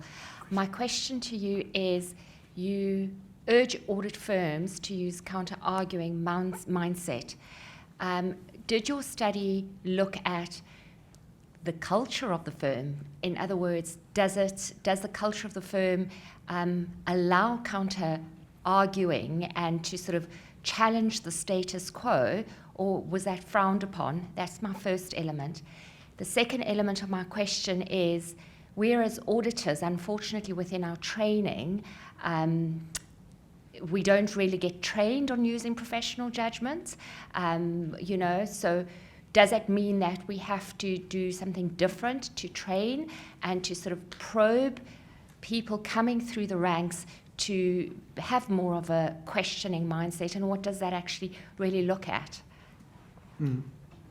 Two good questions. The first answer is no, I didn't ask them anything about their culture, so that's something I cannot say anything about. I do think it would be an interesting question, but that would be more like looking inside the firms. I look at individuals from many different firms.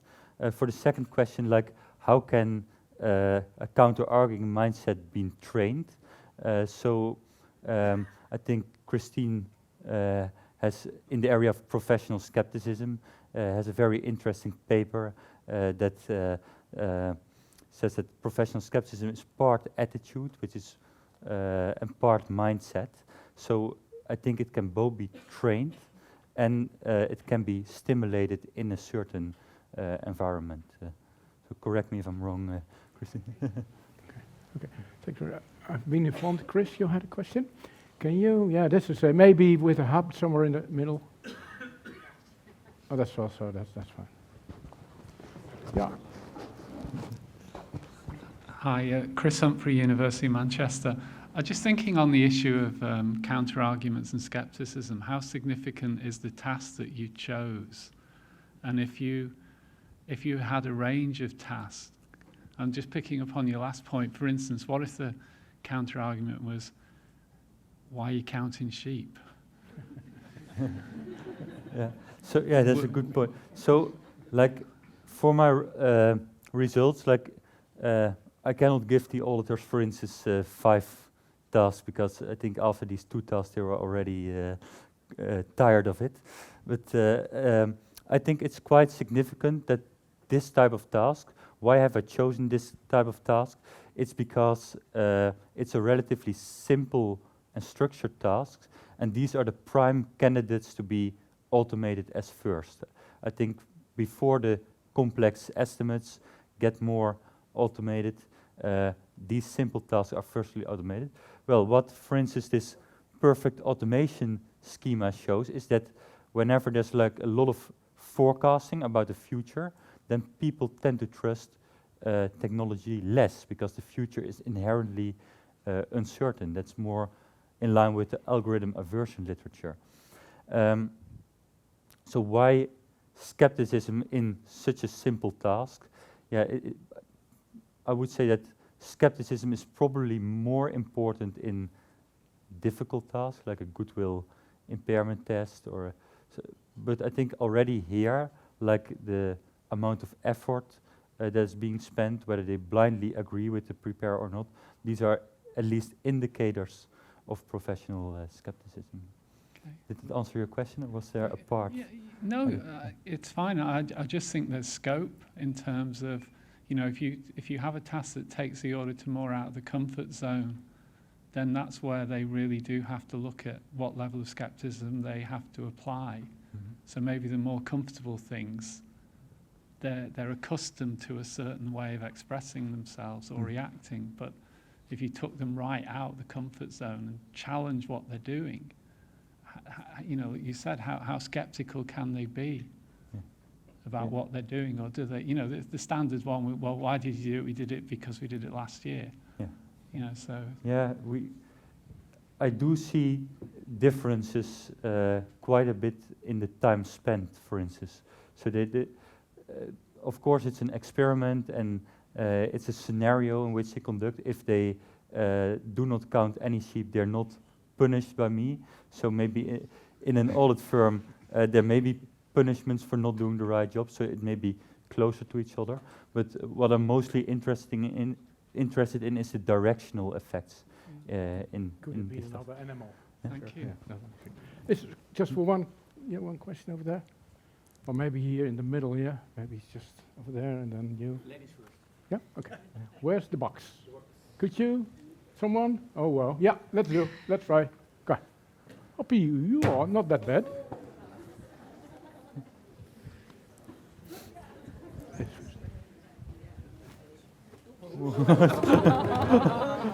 Sorry. Hi, Kirsten from PwC UK. Thank you, that was really interesting. And this is sort of a follow-on to Chris's question. So obviously, I mean, I think I completely agree, like, professional skepticism is absolutely key in everything we do as auditors. So I think actually creating a counter-arguing mindset across all of audit would be brilliant. But I just wanted to ask, I guess, in the toothpaste example and in the example you used, creating that mindset, the topics used were completely different to what the politician was saying, or the counting sheep, bringing like the solar system, or first of all, and is that deliberate, that it's a completely different topic to create that mindset? Yeah, that's a very good question. Yes, that is deliberate, because I could have put something about counter-argue why the technology may be bad or so, but I didn't want to do this because that may affect their beliefs about the technology itself. And I think it's not about affecting their beliefs in the technology, because indeed the technology may be better than the human in certain tasks. But what I try to do is, with this unrelated thing, I try to bring them in a mindset and in a different state of awareness related to these counter-arguments. So therefore it's unrelated. Thank you. Final question. Yeah, okay, go on. Hi, thank you so much. Great presentation there, Christian. So in the Handbook of Judgment and Decision Making, that Blackwell handbook, one of the chapters is on debiasing techniques. And according to Lyric, who wrote the chapter, all debiasing techniques can be categorized as either targeting motivation or targeting cognition. So getting to the last two questions, the task does matter, because what are you trying to turn up the dial or turn down the dial of, motivation or cognition? So in this case, it was clearly cognition, so that was the right debiasing technique. If you were talking about accountability pressure, that's a debiasing technique, focused on motivation. Mm-hmm. So I think that, I don't know if that answers your question a little bit, but you know, the two tasks were, I believe, both cognitive, and the debiasing technique was cognitive, so you're all set. Okay, thank you. Thank you Great so to hear much. that. Thank you so much. I do have one question, final question, because we almost break. You started with the reference to generative AI. With all the knowledge that you have now and your belief in all these kind of systems, how long will the audit profession still exist? Always. When will systems Always. take over? And you anchor, so you have a number, and then I'll ask academics and practitioners what they think, if there are any significant differences between these two groups. No, I think one thing that we've seen with innovation throughout the years is that there's always the belief that it leads to job losses, like when the car was invented, or like, how do you call it, the weaving machine in the Industrial Revolution, but it always leads to more jobs. So I think the generative AI will fundamentally change the auditing profession. It will have some risks, such as auditors now can focus more on maybe the difficult tasks, but that also may cause them to not go through the easy tasks anymore, which may lead to some de-skilling. So I think it's important that audit firms keep in check the trajectory of junior auditors and what tasks they learn gradually along their way, such that not only the easy tasks are like fully taken away. So there will be that monitoring row in the cockpit of the plane where you see, okay, right. That's hopeful. So thanks very much, Thank you, Christian. Thanks for all the questions.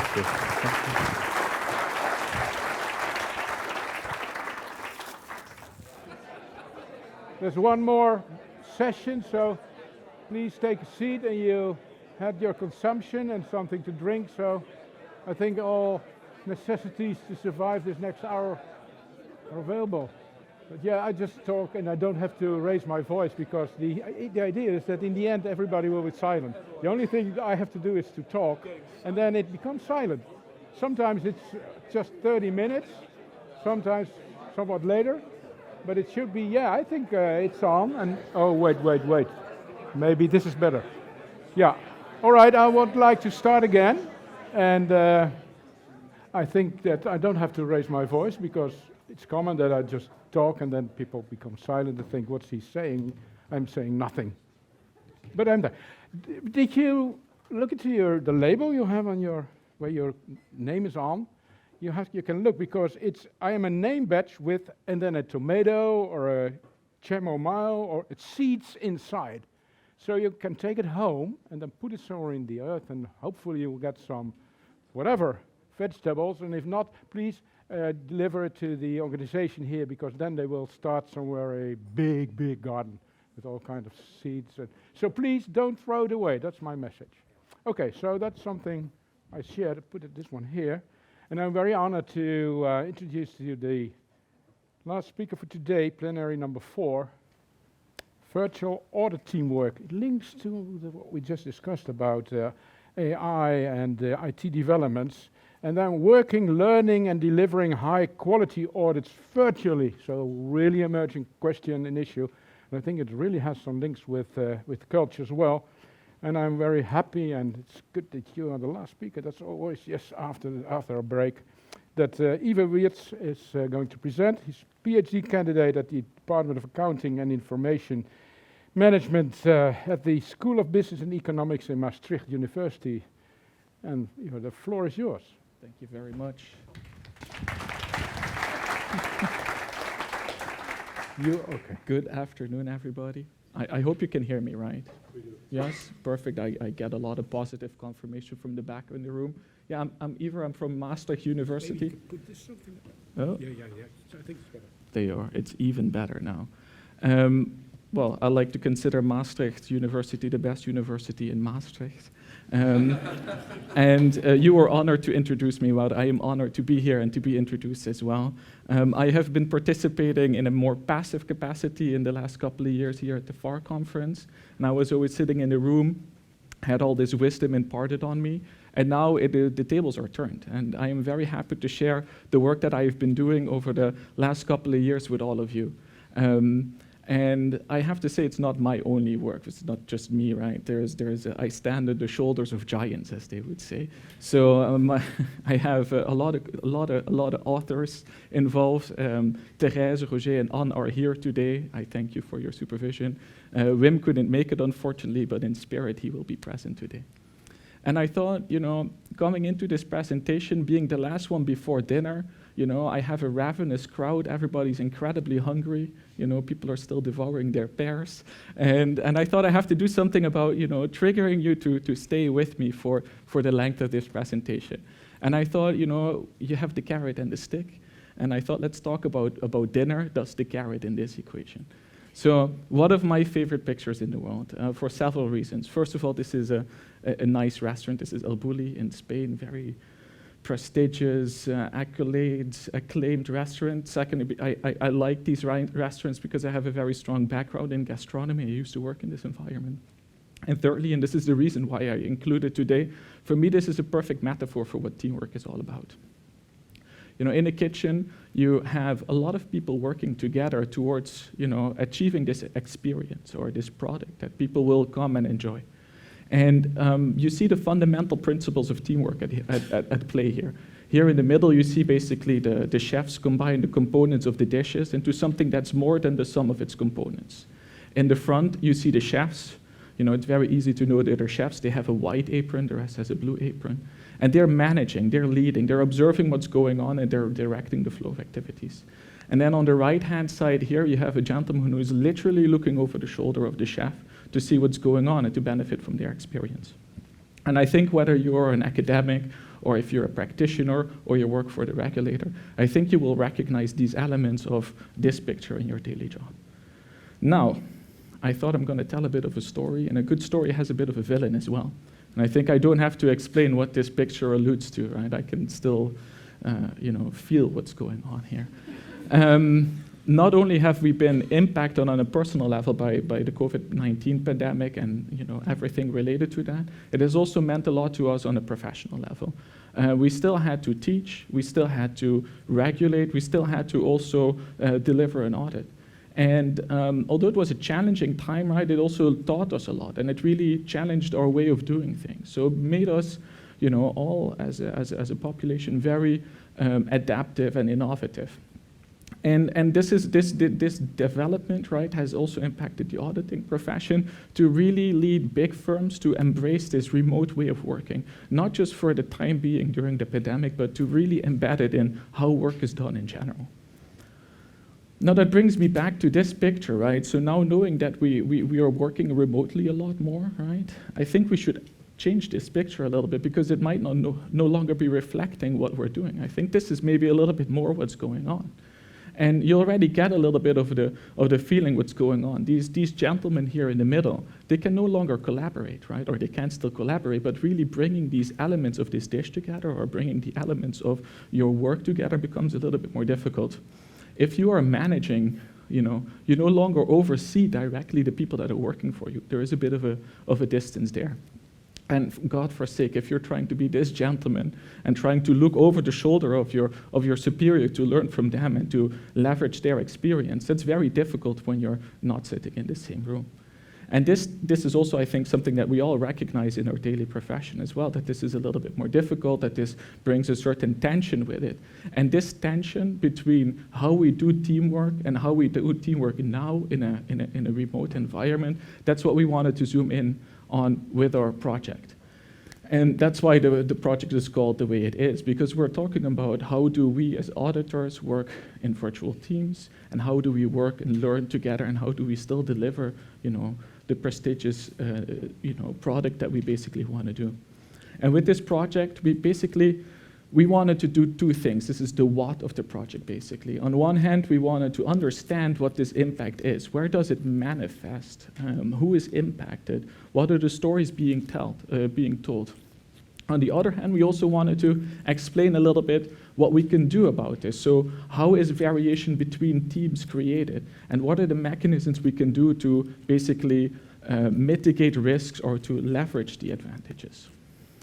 So now, I think we need to do a little bit of academic housekeeping, right? I will keep the equations and the math to a minimum, I think that's fair before dinner, also for my own sake. But there is one equation that I briefly want to talk about. What is a virtual team? And a team of a virtual team is inherently a team, right? So it's a group of people working together, they rely on each other, and they identify as a social unit. On top of that, there is dispersion going on. These are the red lines that we saw in the previous picture, right? People are no longer sitting together, so they might be geographically dispersed, but they also might be temporally dispersed. People work in the morning, other people work during the night. And then to overcome this barrier, we make use of information technology, right? Email, instant messaging, but for also video conferencing or just a good old-fashioned phone call. So that's a virtual team. And virtual teamwork, these are things that we use interchangeably quite a lot. It's basically the result of that. And that's what we'll be talking about today. Are we the first one to dive into this topic? No, we aren't. We pay tribute to the people that need to be paid tribute to. There is already a literature on remote auditing, stemming basically also from international group audits and from offshoring. We also have literature that's specifically related to the challenges of working together in a pandemic, right? There's been always a lot of consideration about new auditors. There has been quite some considerations about how do we audit during a pandemic, and there's also been quite some attention to different stakeholders and how they are differently impacted during the pandemic, in this case particularly the bargaining position of female auditors. But there's still something that we need, right? We need a little bit more evidence on how virtual teams how virtual teamwork is impacting basically the performance of a team. And that's where we come in. And coming back to basically the how we did that, right? We had these two goals we wanted to understand and explain, and we also used methods that are related to that. So for the first part, we went for a very qualitative route, trying to get a rich narrative and really trying to understand what are people's experiences. So we used semi-structured interviews, 37 auditors, different firms. We spoke to all different ranks, from people that have been working at a firm for 3 months to people that have been working there for 33 years, to really get a feel for what's going on there. And we used a thematic analysis to basically tease out these differences for people. What are the narratives being told? On the other hand, we also wanted to explain it. That requires a slightly different approach. It requires a more quantitative approach. So we went for a survey approach where we in total surveyed 833 auditors in 2 different rounds, one in 2020 and one in 2021. I always mix up the numbers for some reason. And that's basically to tease out exogenous variations in ways of working remotely due to social distancing rules. And we used the structural equation modeling. I'm not going to go into a whole statistic discussion of what that means, but just for the academics, so you have a bit of a feeling what's been going on behind the scenes. And that's what we did. So now you know a little bit about what we did, how we did it, and why we did the things we did. So I will share a bit of the higher level outcomes from the different methods, and then I will conclude with basically something that I want you all to take home with you, or that you can, ask me very challenging questions about. So talking about the interviews, as I said, the goal was to really understand what is going on. And we found out several things that stood out to us. So first of all, virtual teamwork is now considered a viable way of working. So although it was a practice that was implemented in the profession basically before the pandemic, right, with offshoring and with international group audits, now it's really no longer a discussion whether you want to work from home. It's more about, is it suitable now? People, just do it. Secondly, the impact of virtual teamwork on the quality of an audit is perceived as relatively limited. People say a control is a control, an audit is an audit. The rules are the same, therefore we do what we need to be done. And yeah, I don't see how that could create a difference in its quality. We have to point out that there are skeptics, right? There's people who also say, I have a little bit less of a feeling of the context, right? Maybe where the quality was a 9 first, it's now a 8.5. But they always still stress that the quality of the engagement and of the control is more than sufficient. So also something that our participants brought up quite naturally is this trade-off between advantages and disadvantages. And I thought, well, we know already quite a lot about this, right? We know that if you work remotely, you spend less time commuting, right? Or that we need less offices, and that's a little bit cheaper.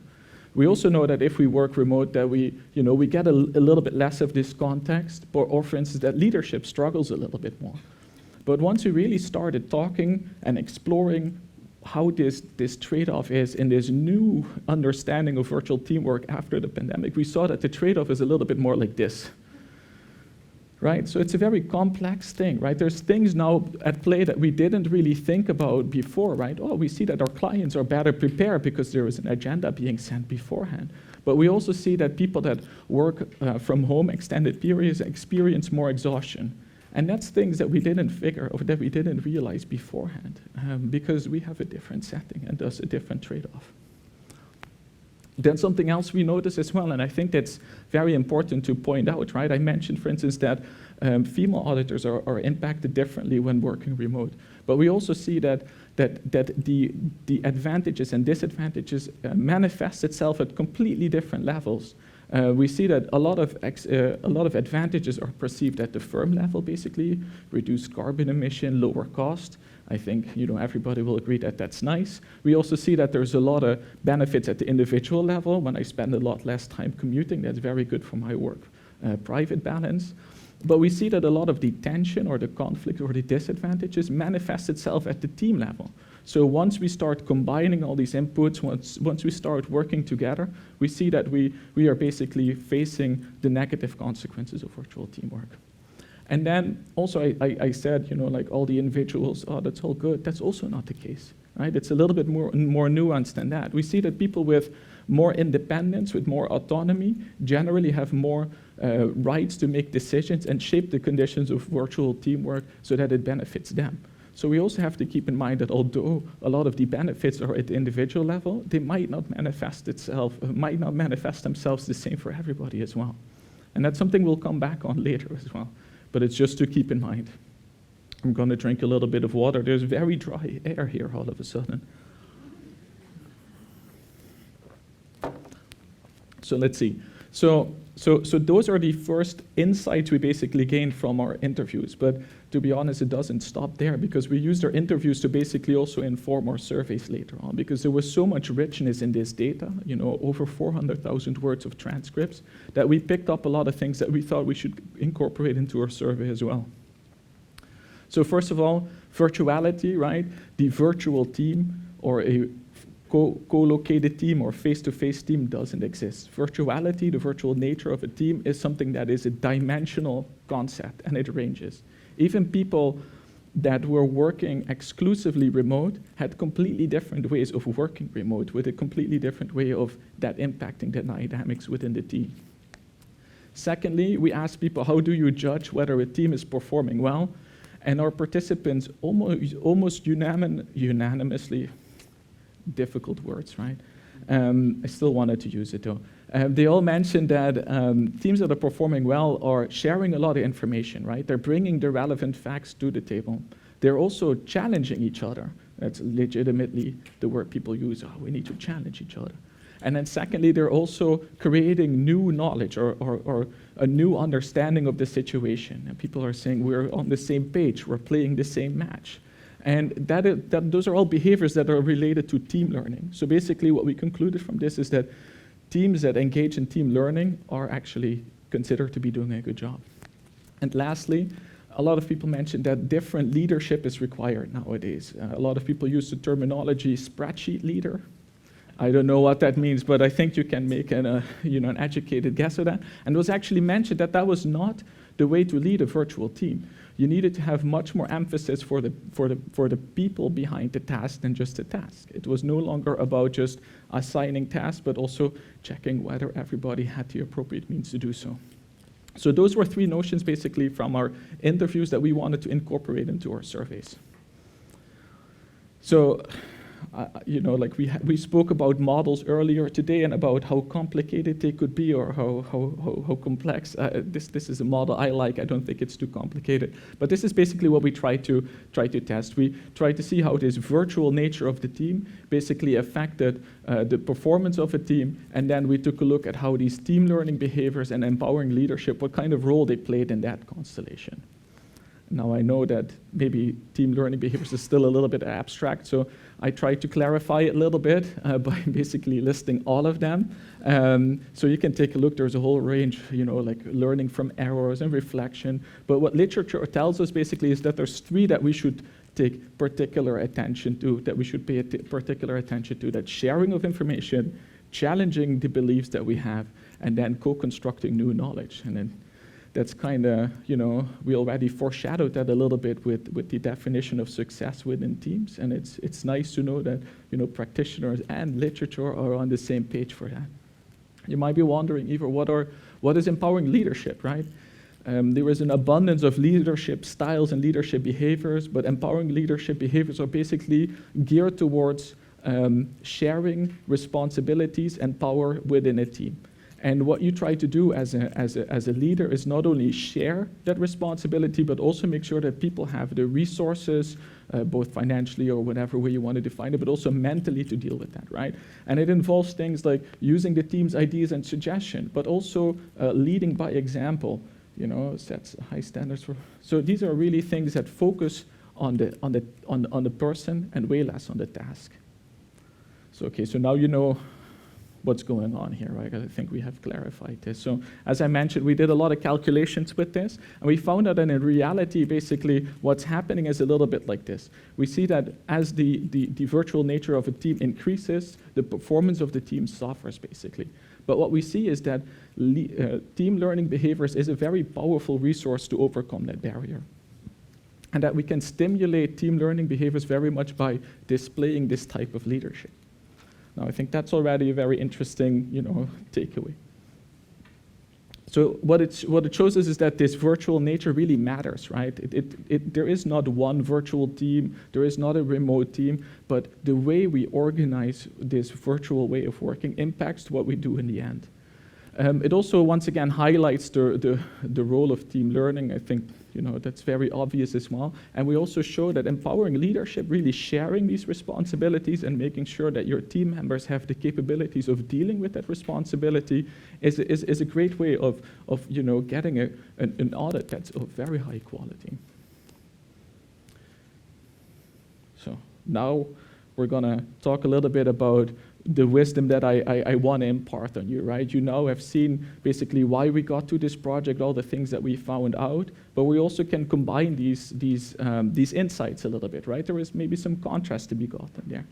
So first, we spoke a lot about getting the right type of culture, what is good culture, what is bad culture, but maybe there is also something about the right mixture of virtuality, right? A way of working in a remote sense that is just fit for what's going on. And one of the first things that we need to realize is that not all circumstances are the same, right? Whether I am doing something with a repetitive nature to it, or whether I'm doing something where I need my team members to basically bring all the evidence and the information together, maybe also says something about what is the level of virtuality that we need. And determining what this level of virtuality is inherently very complex, because these trades-off between the disadvantages and the advantages is very complex as well. It's actually much more complex than we envisioned beforehand on the knowledge that we had from offshoring or from an international group audit.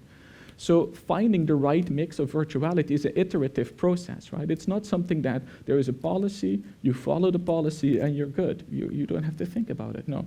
So our advice here is to really start talking about this on a continuous basis. Does this work for you? These are my needs. Does that satisfy your needs?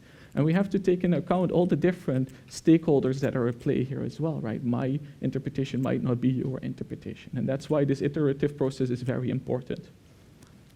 Now, there is something that when we were contrasting these results from the surveys and from the interviews that we thought was very interesting as well, right? On one hand, our respondents say, hey, an audit is an audit, there's nothing going on, we still do the same job. On the other hand, our surveys also show that the more we work remotely, the more our performance of the team suffers, right? So that's something to keep in mind as well. We might be underestimating the impact of what it means to work remotely. And then also if we factor in that, for instance, different shareholders or stakeholders or the position you have within the company can influence how you experience this way of working and maybe the means you have to mobilize to make it a feasible way of working for yourself. it can lead to that I might think that it's fine, but maybe for you, Jan, it doesn't work at all. I think you'll be fine too. So what we need to do is to focus on the things that actually make a good audit a good audit. It's focusing on those behaviors, sharing information, right? And it's quantifying that. So it's not just being aware of it, right? It's also developing a structured approach to that, right? You could, give guidance to this iterative process by basically sharing which interests need to be balanced. And then it's for you to determine which is the prevalent interest at which time. Then you could also wonder, hey, Iver, if there is so many issues involved with virtual teamwork, should we even do it at all, right? Could be a relevant question as well. But I would say we need to do it. We need to go on with it because there is actually, although that there is problems, right, there's also a lot to be gained from it. You saw that the list of advantages was maybe a little bit longer than the list of disadvantages. And although the problems manifest at the team level, also at the team level is where the solutions reside, right? We show that learning and empowerment is a very important or a very impactful tool to overcome these challenges. Furthermore, it emphasizes as well that what you do and say as a leader really matters, right? You can affect change. You can make people do the things that actually make an audit better. And we also show that leadership is not something that you only do as a partner or maybe as the manager of the engagement. It's something that you share with everybody, right? When the chef is no longer around, the cooks have to take responsibility for, bringing the dish together at the proper time. So that's also something that we wanted to give, to you. And now I know you're all super excited to go for dinner, but you also might be very excited to learn more about the research that we are doing. So we just wanted to show a little bit about what's next, right? If you really want to learn more about the research that we've done about the project, there's already quite a lot of resources out there. We've done some podcasts with Luc, the podcast master of the FAR. There is a practice note that we've released, I think, at the beginning of the year as well, that is basically, giving a quick feedback loop of our first insights. But we also have a very nice publication at the Maandblad Accountancy and Bedrijfseconomie, right? Like if you want to read it, go for it. You'll get a lot more depth of what I've just described today, and you would also significantly boost the downloads, which is an added benefit for me. Now, if you're an academic and you're like, wow, we want to know more, or we want to, scrutinize what I've done better, I will be in Iver over the weekend in Boston. I will be presenting one of the studies related to this project, and then you're all welcome to join if you're there. You're also welcome to join if you're not there, but it's going to be a little bit more difficult. And also, somewhere at the beginning of next year, there will be a public dissertation defense of, myself, and it would be nice if we could fill the room in Maastricht very significantly. And then there is another one. We're looking forward to collaborate, right? And for several reasons. First of all, collaboration is pretty cool. Secondly, we are team researchers, so I think bringing people together is kind of mandatory. But thirdly, and I think this is the most important reason, we couldn't have done this with the people here in the room. We've been very gracious to receive all these collaborations, all these participants, all the time that has been used to basically get these results. And we want to make sure that they end up at the place where they need to be ending up, and that's in practice. So if you have any questions or if you want to know more, contact me. You can contact, Therese, Roger, or Anne. They're all here, so feel free to ask them about that. And we're really happy to share. And with that, I think I give the floor back to you. Yeah.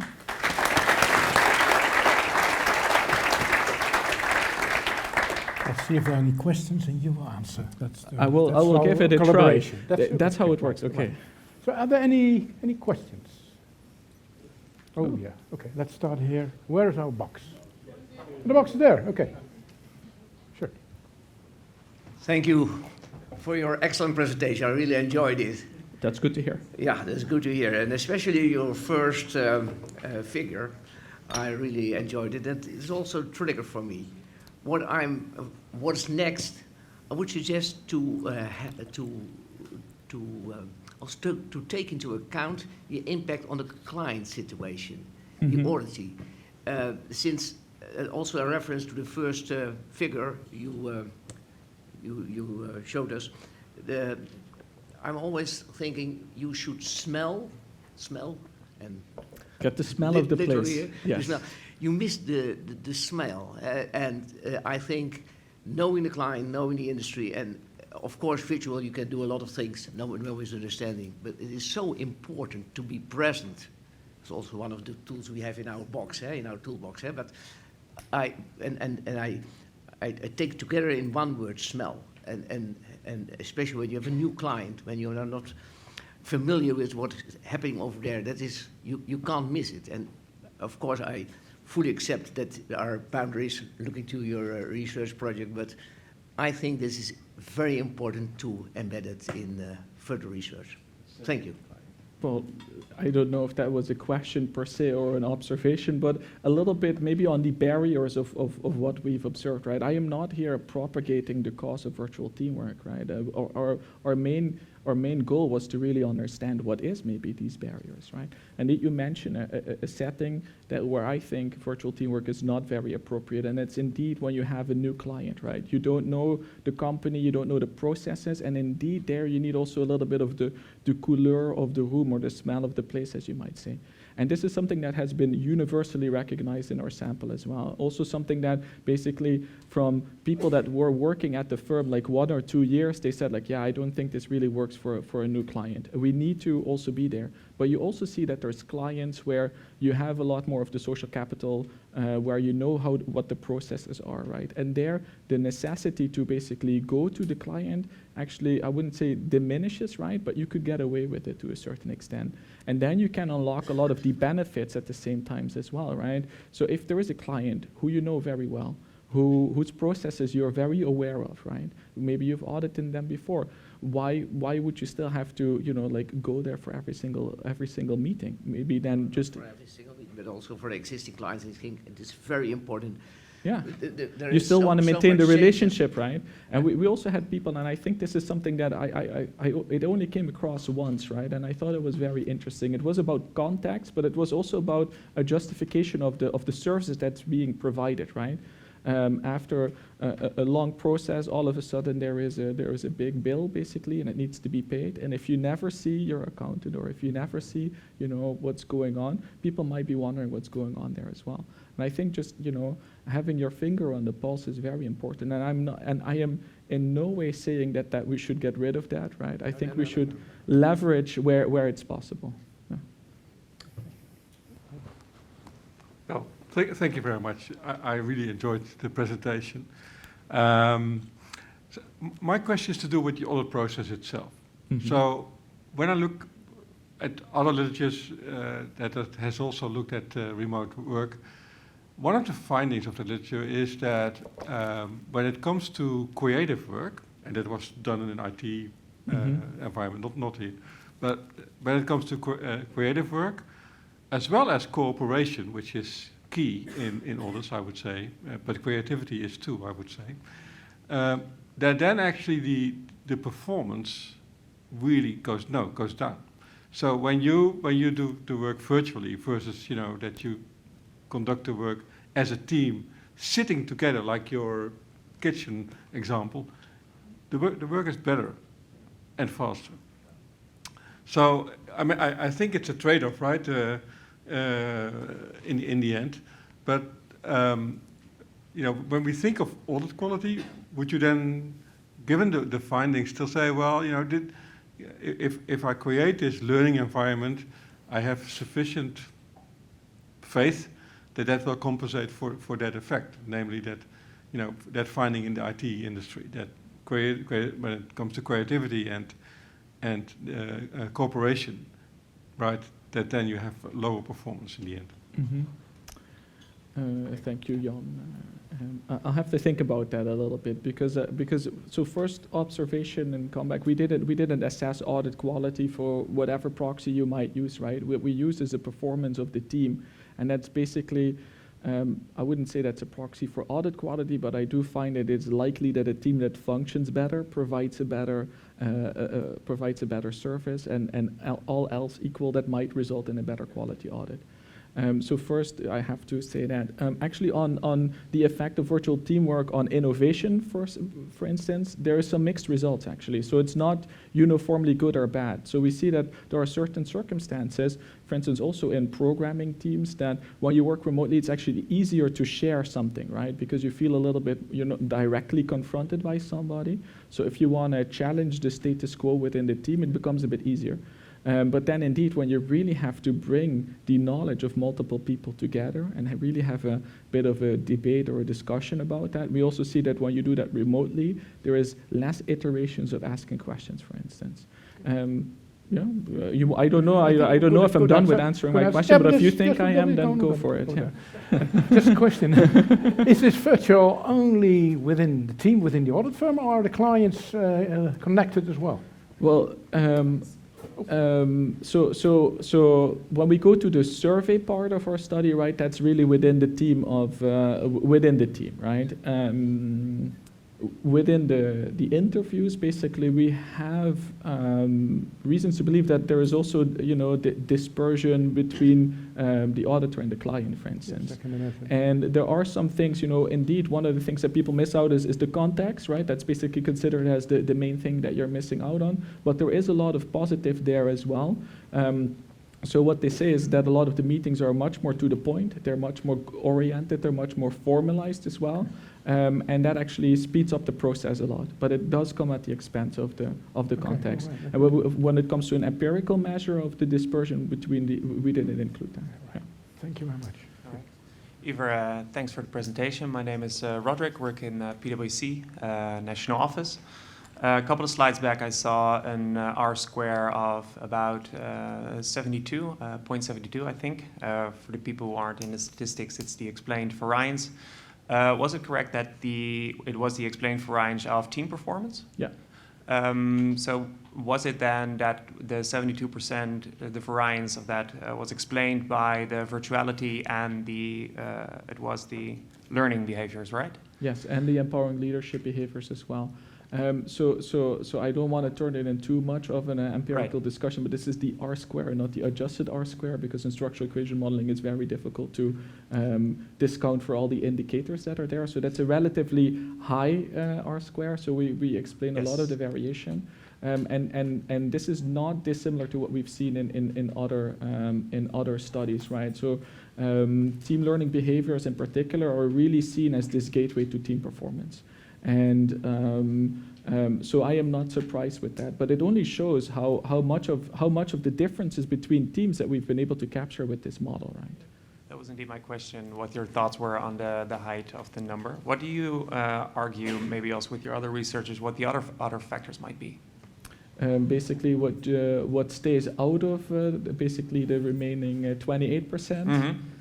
Mm-hmm. Well, that's difficult to really, you don't observe that, right? So it's really difficult to quantify that. And we've done multiple phases of the analysis, right? So the structural equation modeling is more of the later stages of the refinement. Earlier, we had a whole list of controls. There was actually a set of 27 different controls. And they were fairly comprehensive. And there we also had a relatively high R-square and adjusted R-square because we included so much.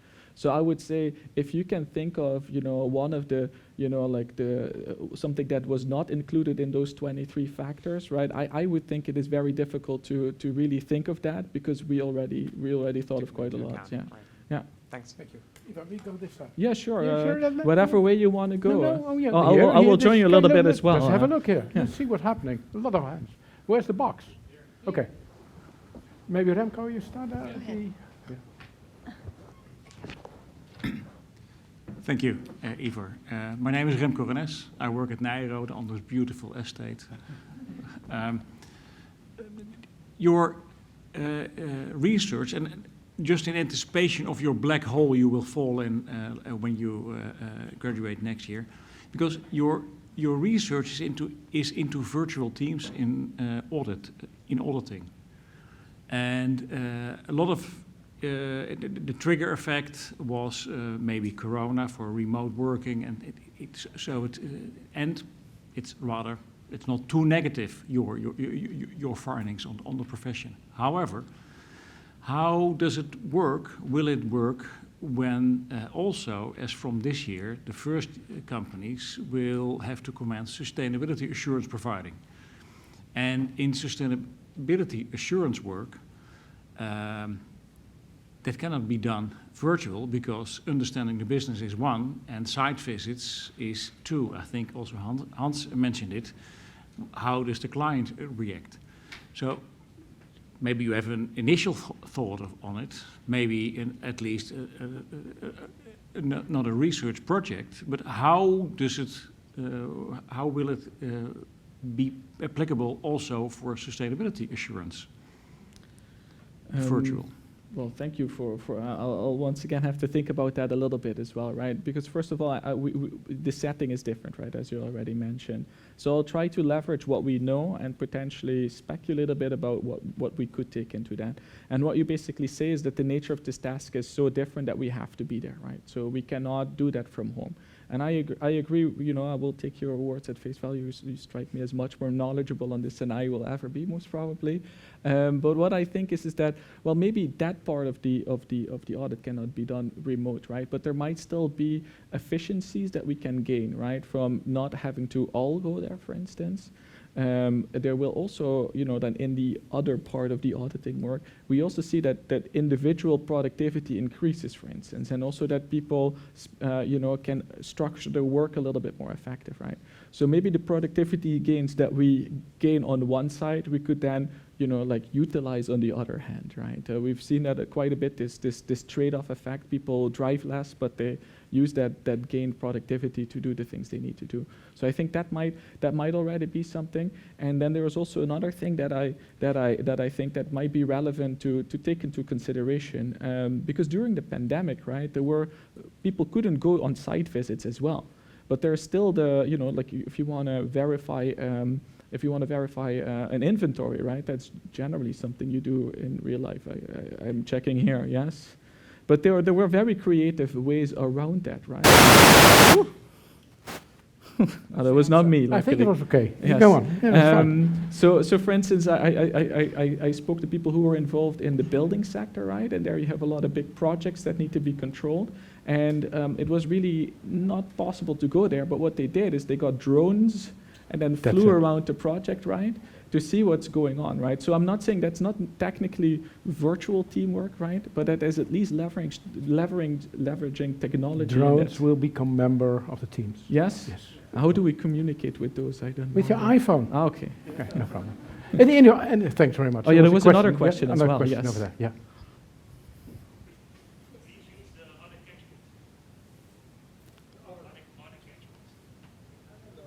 The other, okay. Okay. It's almost like rugby now. It's collaboration. Yeah. Where are we? Yeah. No problem. The blue one. So this works? No, the other one? Yeah, this that one. Yeah. This one works, yeah. Yeah. So this is Angelique Koopman again. Thank you very much for your very interesting presentation. When you started your presentation and with your picture of the kitchen, I was thinking about something that I'm wondering about in practice lately a bit, is I'm wondering what, let's say, the full virtual working for people in their first or second year of when they started in the profession, and now I see people partially working virtually as well. What is the impact on the professional development of people? People who maybe do a lot of meetings online, and what will it do when they have to do difficult conversations in person later in their career? So I was wondering if, based on your research, if you can find some observations about the impact on the professional development of people who start in the profession and work virtually. Yes, yeah, I think there's a couple of insights that we can leverage, right? There's also a little bit of previous literature that we can leverage on. I included some of that in the presentation as well. There's also, the paper about learning the craft of auditing. They speak about cohort formation, for instance, due to technology. So that's already a little bit of the things that we should keep in mind, right? That we get groups of people that are differently skilled because of a certain technological development. And when we started talking with basically all of you in the beginning of the COVID pandemic, and Roger, he was very much in touch, and everybody was very much worried about people that were entering the profession at first, right? And that is something that everybody agreed upon in our interview, right? Everybody's like, oh, the new people, we have to really care for them. The new people, that's what it's about. How are we going to tell them or teach them what it's like to be an auditor? Then as time progressed a little bit, and for instance, people could return to the office a little bit more, the judgment was like, yeah, they're a little bit behind, but they will catch up, right? So then when we talk to those people that are actually in that position, they're also saying like, I think I'll be fine, but developing social capital, for instance, they describe that, like sometimes figuring out who to go to with your question, for instance, at a national office, it's not that there's like a window you go to and then they will, direct you, you have to know the people. And people are a little bit concerned about the soft impact, basically. They think they will learn all the skills, but they might not develop, the network to really progress. And in that extent, there are some concerns about the professional development, both in their buildup of human capital, both in their buildup of social capital, but in the end also how they'll progress through the firm. We didn't include any empirical or any survey data on that, but we do see that that's forming. And something else that we found out as well, right, that the cohort forming is not only happening for the people that are entered during COVID, it's also basically for the layers that were already above that, right? Because they got a new cohort in, they had to teach in a certain way that nobody basically could prepare them for, right? Because it was completely different to all of a sudden supervise in an exclusively remote environment. And that is also something that translates further, right? Those people also have the same concerns, like how will I deal with that, right? Maybe if you're looking for more of a commercial role in a firm, because there is less of a presence at the client, you might also be less capable of developing the social capital there, right? And I think that's something that we weren't really aware of in the literature that much beforehand, but it's something that is coming out of the interviews as well, and it's something to be wary of. We've also spoken to HR representatives within basically all the representative firms, and there was acknowledgement of this, or at least awareness of that, right? So I have a lot of faith that people are taking the steps to basically deal with this appropriately. Iver. That was the last question. Thanks very much. Iver.